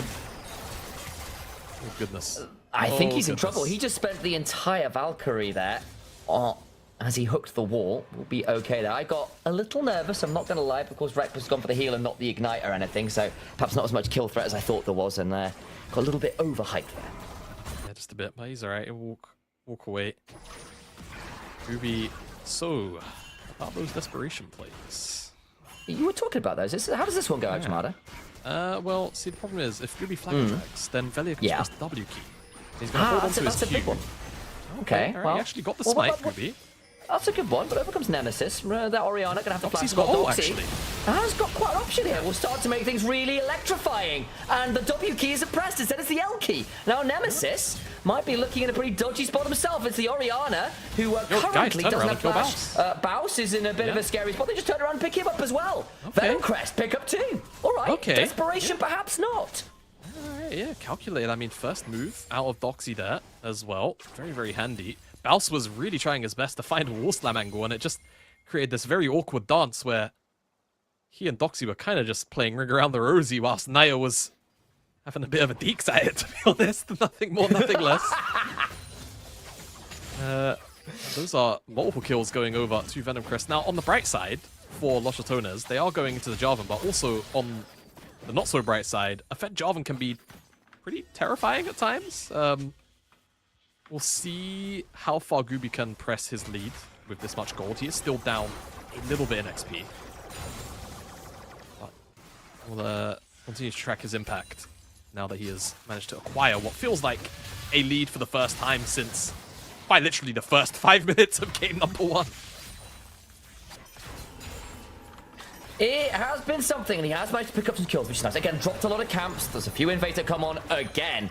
And Velya and Los Ratones have been very, very aggressively looking at that one. Dragon has spawned, Venomcrest in the river, but also Los Ratones here to potentially contest. Put down a number of wards. They've got a nice line there, splitting the bot lane off from the river. No one's going to start up the Dragon as yet, but it is Los Ratones with full vision control in the area. Very one-sidedly at that. I mean, Gooby's actually pathing up towards top side of the map for the time being because he's got 3 camps there, no camps on the bottom side. so he's not going to be down here for this dragon. You can see, though, on the minimap, Kobe and Wendell are just doing their best to shadow that objective and ensure that Belly isn't just kind of sneaking it for the time being. Scooby's going to hit level 6 off that red. I wonder if he's just going to beeline straight to mid. No flash there still, yeah. Could definitely look for that. Just on the simple premise alone. Orianna with no flash.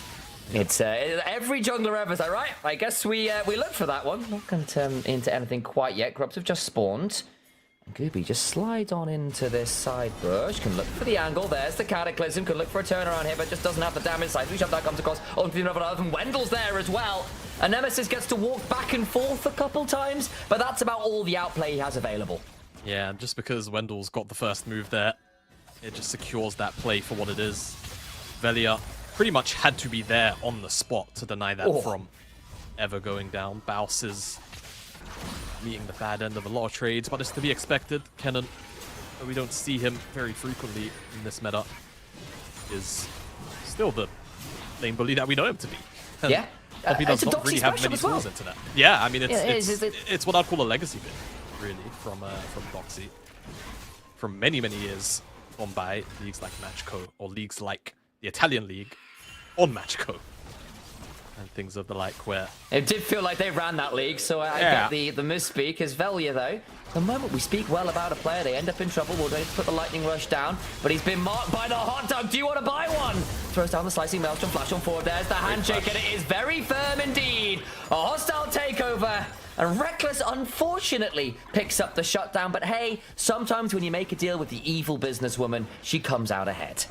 Yeah, I mean, lane assignment's a little slow from Venomcrest here, and despite picking up the grubs, the swaps around from LR very good. A relatively heavy investment to pick up the Kennen here, with both flashes from Crowny and Reckless, and we'll see if that's punished. The dragon's being taken, so there is that. So there is, yeah, there will be that immediate cross map of the dragon. So we're not going to see an early, early soul in contention here for LR like we have seen for the past 2 games. Yeah, maybe it just makes things a little bit weird, a little bit awkward as, well, goodbye Kobe. Sent to the mountains of in between tier 1 and 2. What's that mountain range called? Like... I'm trying to think of a good mountain pun, and I'm struggling here. I'm not going to lie. Yeah. I think I failed you on that one. It's kind of my job. I'll have to workshop it. Yeah, that's fine. We'll come back later. You're the pun guy. This is literally my job. Sorry, correction. Amongst the play-by-plays, you are one of the many pun guys. I think it's almost a prerequisite. You're not allowed to be a play-by-play unless you enjoy silly puns. Yeah. It's like that, or... I wouldn't say Neo. Hello, Doxy. Nice handshake. He might be in trouble here. Gonna try and run away a little bit. Has a blast cone, but to where? Just about out to safety. Velia here. Can look Velia has in a second. The pack. There he comes. Interrupted. Wendell. That is superb timing. The depth charge saves the top lane. Wow, okay, it looks a bit funky on the spectate because I don't think the knockup actually went through on what we saw. But like you said, the depth charge is what actually interrupts that charge in from Velia. So really well played from Wendell, and they're able to turn around the play. That looked really dire for Doxy. Great stuff. And Venomcrest find themselves with a 1,500 gold lead. It's good. 11 minutes in. It feels like perhaps the first time in this series they've been with the lead at this point in the game. Also looking, and I can't see whether this is a HUD bug or whether nobody picked them up, but I don't think I'm seeing grubs. Do you spot who took them? Because I can't see it on the HUD right now. Definitely a HUD bug, because I'm pretty sure I recall Venomcrest. All right, hold on. I think Venomcrest must have it because they've got a dragon and 2 objective pips towards the feats of strength. Right, so they must have the grubs off that alone. I very much remember them taking it, so doing some deductive reasoning as well. I did too, but I was like, have I just lied to myself? And I've just like convinced myself that happened.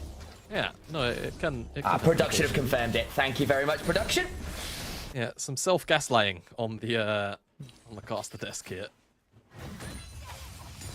That's happened from time to time. Say something enough times, you believe it, right? Right. Jamada is a nice person. Jamada is a nice person. Wow. Well, we now find ourselves in, I think this is our slowest game of this series. It's been a bloodbath. Pretty much the entire time. We finally got a little bit of a breather, and Venomcrest kind of happy for it. They are leading the goal, they're leading in the objectives, they've gotten this cannon really, really far ahead, and the Jarvan has survived what was a pretty nasty start to the game, and has picked up a set number of kills. He's in a pretty happy spot now, and I think Venomcrest, assuming they can keep the pressure up, are going to be with a pretty good platform rolling into this mid-game. Yeah, I'd love to see them be even more decisive around trying to make plays when they've got windows of opportunity with Prio, right? I mean, this is actually a good example now if you take a look at the minimap. Wave shoved in mid, a little bit of first move from Naya, and while she might not be able to necessarily pull the trigger on an execution of a play, it's just about that pressure, right? Pulling the LR around the map gradually, finding windows, and this is, the kind of stuff you can find. Death charge onto the cataclysmed Orianna, who's got nothing there to do. It is the end of days, at least for Ori. The hostile takeover hits no one. They'll try and turn it around. If Reckless now in danger, can try and put a bailout in, but it's just not there enough. As they do finally get a reset for Comet running with Crowley, who puts down the Valkyrie. And it's enough. The fight getting very messy as Baus is turned on up. Nita, though, throwing another rock.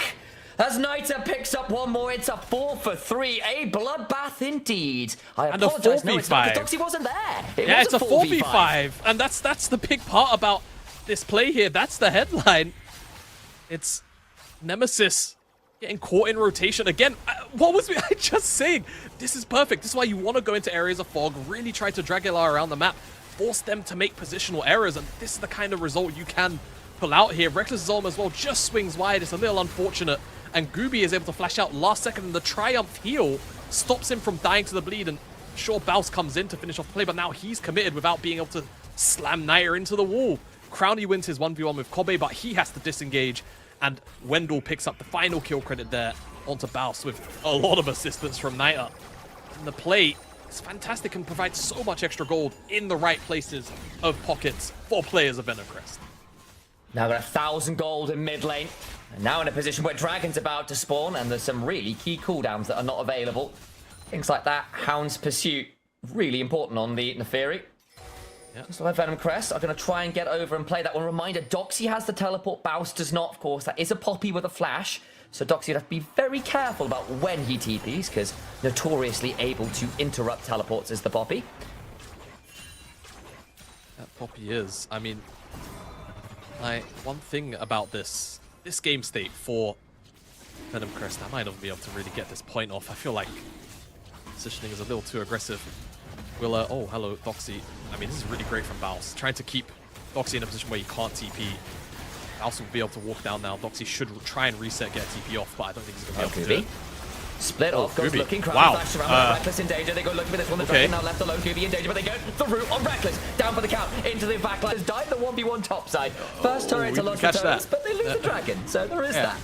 Yeah, they lose the Dragon. I mean, this will be feats of strength too, right? It's the third objective here for Venomcrest, so they're going to get those boots, that's going to feel nice, if they can actually get those completions in.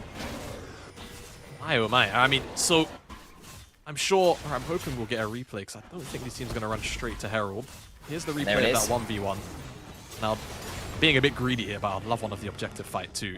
Just Doxy disrespecting the you're making production work around. For it today. I'm really running them around the room.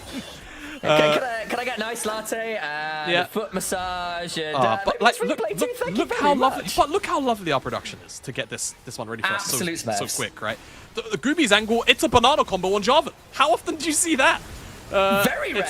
It's onto Reckless, and then the Chains of Corruption as well, and then the dive is really smart. The Shockwave as well, it's 2-man onto the backline, but there's just not enough damage right now at this part of the game for that to be impactful enough. And the full-blown commits here from Los Ratones, not great, and this is the issue that we speak about with the Los Ratones drafts, right? So many of them are often built to be very reactive in nature. There's no Leona, there's no, frontline engage coming out of the support.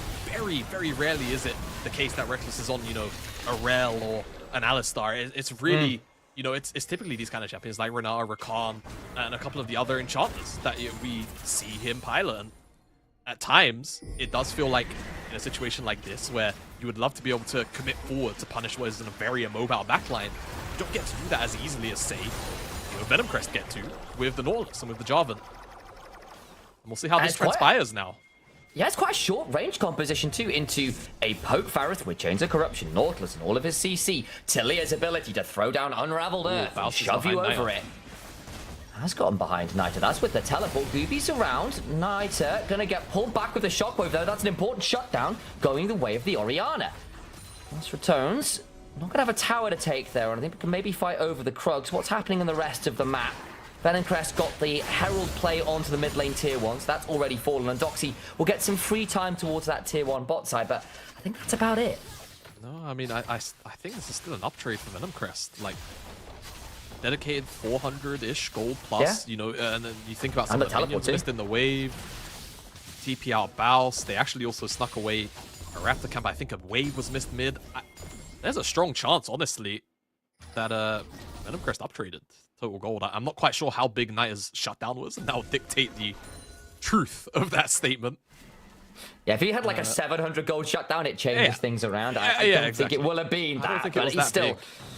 But it gets the Orianna some gold, and in fairness, for this composition, you're setting up for Neferi resets best you can. You really want that shockwave to be painful, so you do get that reactivation on the ult for Velia, who's really had a tough time finding those right now. Was full send onto Nemesis. You heard it from Adrian. Oh wow, is the start, and afterwards is Venomcrest might have gone. Oh, Doxy. I fear a little deep. Doxy looking for an angle. Bailout heals Nemesis though. He gets to stay alive for a second. Corner of the pack still not gonna be enough as Kobe gets that one. It's messy. No way. But Venomcrest still able to try and threat this one out as Crowny looking for an angle. Turn around with a depth charge. Reckless though finds a bit of damage back. Kobe trying to trade this one out. It is absolute disaster for everybody involved. Ends up being a man advantage for Lost Returns though somehow, some way. Yeah, I mean, I suppose Lost Returners get more kills there, so we'll call that a win for them. Awkward engage from Gooby, but hey, look, after the split that Gooby's had individually, you know, adjusting to this position, I like the fact that he's sending it. I really do. Yeah. He just, again, one of my early concerns about this composition was just that same page, right? That consistency of same page. I think he believes that Wendell is following him directly behind him, but he takes the wide route, right? Takes the wide angle. Niter then commits at a slightly unfortunate angle, and because he doesn't drop the wall immediately, Wendell's immediate entry is a little bit slower than it needs to be. But they're able to still advance forward. The bailout saves Nemesis for a few more brief seconds. But because of the way that, again, you know, the execution kind of falls flat in some of these areas, things like, you know, Kobe having to use his flash to secure the extra kill, not necessarily ideal, especially with the Dragon spawning in 40 seconds. And the bot lane of Lost Returners now having their flashes, and that's really important just because of how much work Crowny's been able to get done. Not losing that flash in that exchange, really, really crucial. One person who doesn't have the flash is Nemesis, and this Orianna has been target #1 for the Cataclysm combos. If you can blow her up again at the beginning of a fight, could be a very valuable trade-up. We'll see exactly how that one plays. It would be sole point for Venomcrest if they can secure it. To mid lane we go to fight for the wave. Reminder, there is no turret there for Lost Returns, so it's a little bit of a rougher deal if that wave gets shoved. I want to draw your eyes to the ward on the... Yeah, I mean, look at the Doxy TP. So he's going to be seen because he's going to dart past all of LR. But still, now they have to play with that information that he's there. They're going to walk forward into Gooby. Gooby's in trouble. He's got in! He goes in, finds the Cataclysm. The seismic shot comes on down. They kill off that Jarvan. Still get the reset. Baus in danger. The backside, Doxy gets a pretty mediocre slicing after all things said and done. And Baus just won't die. Another hammer shot. Another angle in. Where the hell is Kobe off to the side trying to find something? Finds a dredge line, but I don't know whether Wendell actually wants that. Finds a depth charge after Baus. Still absolutely unkillable. This Poppy is an absolute beast now. Oh man, they just had to play time. They just had to let the pressure of Doxy being behind them really work for them. But now LR get everything they wanted off that exchange. They get the kills, they get the objective. And I praised Gooby for his mentality of wanting to send it, but there's lines. There are lines. I'm not sure how. It looks like he was out of EQ. You can see the flag was actually in that bottom brush where the pink ward is. Where Wendell is right now, just a second ago. So that's why he feels the need to have to commit that way. But it's still a fantastic decision from LR to just press the issue, right? They understand. There's 4 in front of them, 1 behind them. They can either try and, you know, corner off the 1, get threatened on the total collapse, or just run at the 4, right? With the numbers advantage still in tow. They're able to pull the trigger quick enough. There was a point in this game where Doxy at level 2 or so got a solo kill on Baus. He's now 1,700 gold behind somehow, some way, and reminder, game 1, 6 Baus champions got taken out by draft. Deliberate attack on the champion pool, and right now, arguably playing the most consistent out of the members of his team. Velya and Nemesis have struggled a bit here. Crowny, once again quietly, has hit team fights. There's now 5-1 and 3. He's also getting pretty damn scary here. It's not over for Venomcrest, but the lead they had, and it was a significant lead, has dwindled away to practically nothing. The gold is close to dead even. Yeah, they just need to take a breath. Venomcrest. Just accept for a second that, alright, momentum swung a little bit. Let Los Ratones try and make a play, right? That's been one of their weaker points. But don't let them get a free play. That's not not the angle you need. Yeah, went a bit too far the other way, guys. That's the pendulum swinging far too far away, and Wendell ends up dying kind of free as Baus walks it in menacingly. Yeah, I think just the feel for this game, starting to feel like Los Ratones might just end up throwing them after all. I was excited for a fourth. Let's see. Yeah, that was I. Let's see. Can Gooby get a steal? He's got a handshake. Buff through. Oh, the wall stops that. There's a shockwave after. Knight is now in danger. The oh no! Takeover. It's absolutely glorious. Reckless finds them all. It's a triple towards Crowny, and the Atacon is secured as well. Los Ratones right back in the game. The early game, messy. Looked problematic to say the least, but they managed to hold their nerve, find some much better fights. And right now they look like they can do no wrong. Yeah. These last 2 skirmishes, 3 skirmishes. Decision making again. It's just coming out on top for Los Ratones, and that has always been their strong suit so far this year. These mid-game decisions. When push comes to shove, and Venomcrest have just been making the wrong ones now. For the last couple of minutes after a very promising early game. Come on, Ultimate from Reckless. Criticizes engage play. Simply because we don't get to see it often, but he gets to make a play like that work on the Renata. Can't complain, can you? Doesn't really matter. Yeah, you can't complain at all. Now you're looking at things like Nemesis has finally got towards an arm guard. Started off at 0 and 5, now has 9 stacks on the Dark Seal. It'll be a lot harder to deal with. You've got the second item on the Neferi. And there's the third item just done for Crowny. It's getting tricky. 5,000 gold lead, kind of out of nowhere for Los Ratones. Well, not out of nowhere, it was a big team fight in Atacon, but you know what I mean, guys. All the while, 1.5 minutes till Dragon would be sole point for Venomcrest, and they can't afford to give that one up. Play for some structures, play for time. I just don't know whether that necessarily favors them this game. I'm not too sold on the time thing either. What is what's good about this 5k gold deficit that Venomcrest are in right now? When you look at the items, the only big discrepancy is actually just between Baus and Doxy. Which obviously, that is a big deal, but being at a 5k deficit where only 1 champion on the enemy team is a whole item up, you can do that. Take. So that's a very manageable situation. So Baus is trying to make it as unmanageable as possible. He's level 16, the highest in the game right now, and currently taking next to no damage. Looking to go into the backline now. Nemesis goes golden. The hostile takeover by some time. Berserk goes Niter. Gooby caught in his own cataclysm, and it's the end of days, but for the wrong person, Velya will eviscerate Flash away. Baus on the killing spree. Baus bosses them all.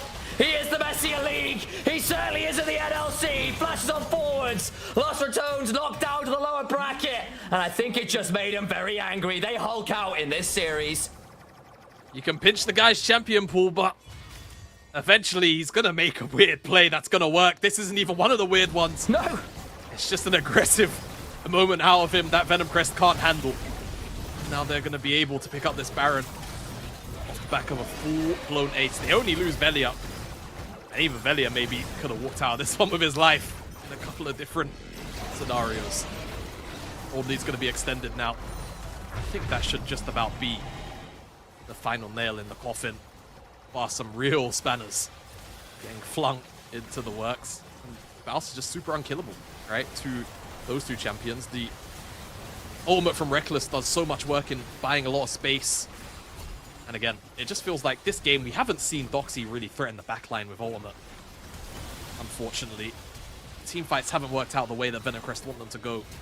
That shotgun-esque comp has not been able to break apart Los Ratones and been able to stand very, very firmly on their feet. Now this dragon is up, and Here we go likely again. going to be our final team fight, if anything, because been signaled for the last couple of skirmishes. It's felt very Lost Ratonz favored. They are up a lot of gold now. I won't do the maths on there. You can do that yourselves, guys. Just know that it is significant. Dragon started Velia on a potential flank angle. He could be pretty deadly here as Baus steps on forwards again. Wendell caught out. Doxy forced to back away, lost half his HP, but gets a decent depth charge on the other side, though. Does Wendell? Lies a bit of down to 4k HP is the Dragon. Looking at Trevor's redemption, heals people up. Into the back, there goes Scooby! It's a big cataclysm, but the follow-up's not there! And the turnaround with the hostile takeover, with the Hound's pursuit, will drag them all straight down to hell. Cry havoc and let slip the Jungle Dogs of War. Yeah, Baus is going to TP onto this mid-wave, and they're going to shove with Baron. This should be game 3-0 Lost Ratonz. A few ups, a few downs in this series, but otherwise, I think you're right. I think that series versus Nord only really served to piss them off a bit. They're going to walk down this mid lane and end this series and give us an early night. The Danish representatives will be denied a trip home. Lost Raton's journey through the lower bracket begins, and they do it with style. You can't ban Baus out, it turns out. He has a few too many available to him. And it's a 3-0 day. It's Lost Raton's. You can't exterminate the rats that easy. No, you can't. No form of pesticide available for Venomcrest. I mean, hey, it was snakes versus rats. You would have thought, right? Like, you would have thought. But, unfortunately, we didn't make enough of those jokes this series. I didn't do that. I apologize. You know, I should have had it ready. But, you know, Twitch beats Cassiopeia, apparently. That should have been the matchup. It should have been. It should have been. Well, hey, I mean, a mostly very positive series for Lost Ratonz, right? I think that Venomcrest did open up a very particular can of worms with that game 1, you know, draft and prep. And I'm curious if I don't think we're going to see it again out of any other team. It did feel like a bit of a Hail Mary from the game 1. And yeah, it's sad to see this side fall out. But at the end of the day, that is the nature of competition. And Lost Ratonz handed them the defeat that, at the end of it, they did deserve to receive. And they will progress onto the next round of playoffs here in this lower bracket. Well, despite the plan to make Baus's life as difficult as possible, it didn't work out. It's a 3-0 day. Lost Ratonz smash their way through that series and find themselves progressing. Desk, take it away from here. How do you find that one? Felt like 3 very different games to me. 100%, but you are the pun master, and you missed all the puns about the rats and the snake. I mean, Disappointed. You changed, as usual. not only Baus, yeah. But no, 3-0 coming in from Los Ratones. They were able to travel the storm of the first game. Second one was different. And on this third one, there was a lot of fighting back coming in from Venomcrest. But I think LR are just on a different level. And when you look into this game, I would like to get your opinions why LR were able to stand on top of what Venomcrest provided.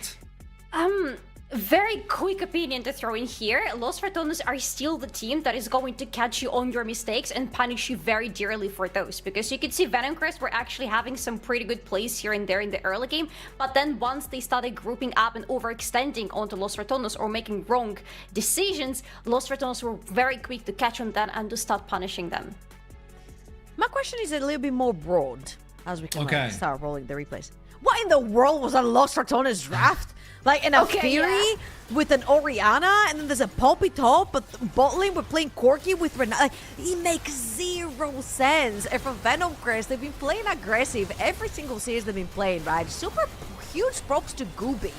He made some fantastic early game ganks inside the jungle, invading Velia, finding him there, killing Nemesis. I feel like they properly pinned down Nemesis for the majority of that early game. It just felt like their comp fell short towards the later stages of the game because Poppy was kind of invincible and they were playing with the Renata whilst Venomcrest just couldn't stop going all in as a 5-man unit, right? But that Lost Ratonz draft, I'm like, that's a little sus. That's a little sus.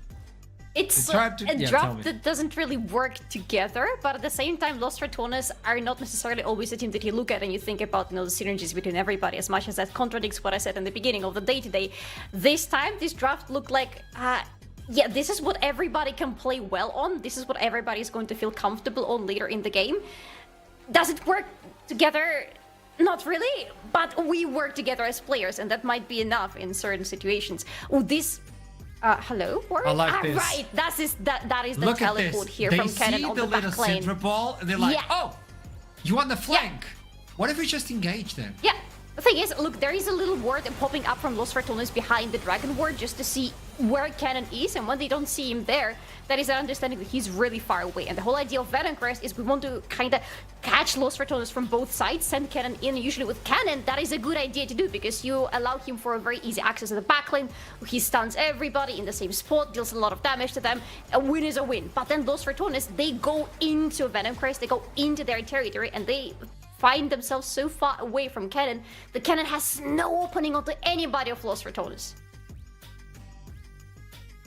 Just checking in really fast, and yeah, I totally agree. As soon as you give him an inch, they instantly take an entire arm. I think that's the usual statement coming in from LR. And it's good to see them yet again, as we've always known them of being aggressive. They know the macro. You make a mistake, they instantly go and prey on you. Instantly. I really like to see this from LR, and at the end, like, you get these sort of plays when they feel comfortable. I mean, let's not forget who Los Ratones are, right? I feel like it's all fun and games where we're like, oh yeah, their drafts kind of suck, you know, like they don't make a lot of sense, but they still are the best team we probably have in the NLC. Like, all jokes aside, like the caliber of players, the way they've played together for so long, the way they have figured out how to solve, you know, the disagreements with each other, the years of competitive experience that they have together combined, especially like the bot side of the map as well. I feel like you could throw LR random champions from solo queue, and if they are on paper the better team, they will still show up. It was not an easy draft to play through, and I feel like Venomcrest gave them a hell of a time in the early game, but at the end of the day, you know, hands are hands, and Los Ratones has really good pairs of those. I agree 100%. And after that defeat, I gotta say it, after that defeat, there was a lot of hate watching. They're gonna disband. It's a game. It's only a series, and it was a really well prepped series, and also of one of the best teams you've ever seen in NLC, which is Nord currently. They really have a solid team. So putting up some resistance is not only beautiful, but it also rises the level of the entire league. So this is why I really like what we're seeing, and the lower bracket run from LR, it's looking clean. It's looking clean. Even with all the shenanigans and smokes and mirrors of the first game, which in my opinion was wonderful, I wouldn't take it back. I'm so happy we got to see that. And then we get the brackets for our future. LR move forward for the 22nd of May, and they're waiting for the winner of Bulldog Esports versus Verdant. No statement. So, I agree. I mean, this is going to be a pretty tough match, right? I feel like Bulldog Esports and Verdant are pretty evenly matched, considering they both played Ruddy Sack over in the upper bracket, as you guys can see. First round for Verdant, second round for Bulldog Esports, and they both pretty firmly lost to Ruddy Sack. However, Ruddy Sack is right now waiting on the upper bracket finals right now, so they are a very, very strong team. And I feel like whichever team makes it forward might actually pose a big threat for Los Ratones. Reminder, if you want to see Los Ratones live in Copenhagen, you need Los Ratones to win that next game. It is the most important best of 5 of the split for them.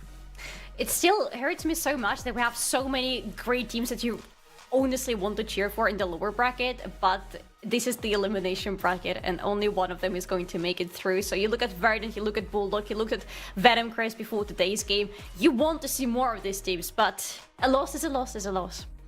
Yeah, I think that's the fear. As soon as you see all those teams, you're like, man, all of these could go to Copenhagen. Yeah.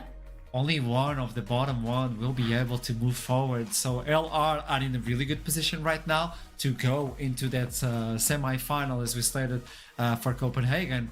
But we still need to see who are they going to be fighting against. I think when you look into Verdant and Bulldog Esports, I think it's pretty fair for both of them.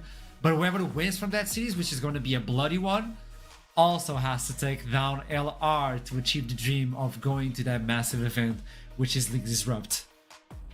Okay, and with this in mind, we're looking to this series and this best of 5, which only had 3 games.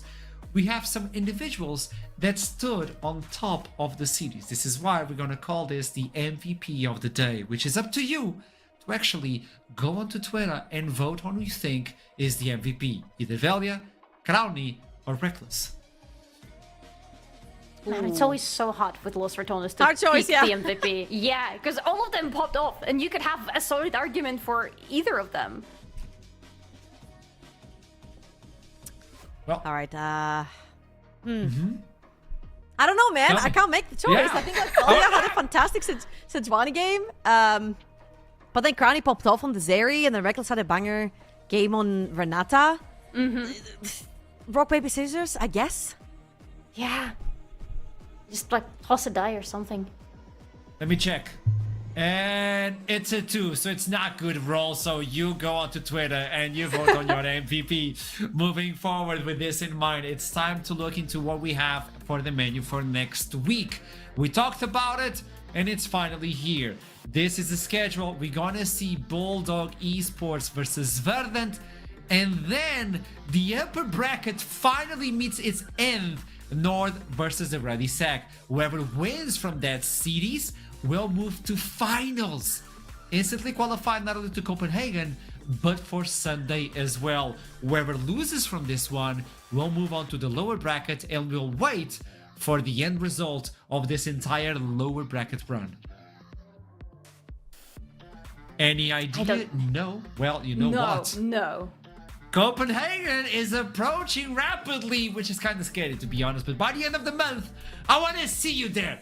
I want to see when Copenhagen leagues disrupt, so you have to deal with Duckling and not us. It's a blessing for us, and it's a curse for you. I'm kidding, we love Duckling. So buy your ticket for Copenhagen leagues disrupt. We have a lot of things, and I will disclose one of them. From now on, every day, I'll let you know of a surprise for Copenhagen. Ooh.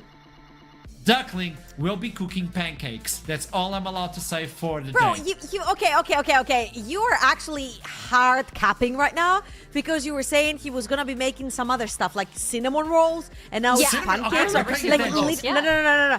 Every single time you change the food, you're a freaking fraud. That's what you are. I'm gonna expose it then. I'm going to expose it. I've been talking to Duckling, all of us, every single week. We need something from Copenhagen, because you talk about Denmark all the time. Where should we go eat? And Duckling told me we have good ramen. Exposed. So yeah, I said it live. I expect to see you there at Leagues Disrupt. Final words for the day for both of you. Can I just say a huge thank you to Venomcrest for what they did in game 1, for what they did in that draft, because nobody had the guts to do what Venomcrest did up until this day. So thank you very much for being able to give us an absolute cinema of a show. Yeah, it was actually super funny, and actually game 3 looks very, very close. Venomcrest were super close to getting a game off of Los Ratonz. The Rats continue their lower bracket run, and if you're big fans of the Rats, you're gonna be even bigger ones because they need one more best of 5 win, but before that they're gonna have to beat either Bulldog Esports or Verdant, both the really huge opponents. Bulldog Esports were in the finals last time over in our winter split, so never know what's gonna happen. That information is going to be disclosed next week for the cities that we have available, and until then, follow us on social medias to be aware of everything that we have, not only for the league, but also for content and Leagues Disrupt. With that in mind, I hope to see you on Wednesday. We love you very much. It's not the same without you. And until then, keep climbing. I'll see you soon.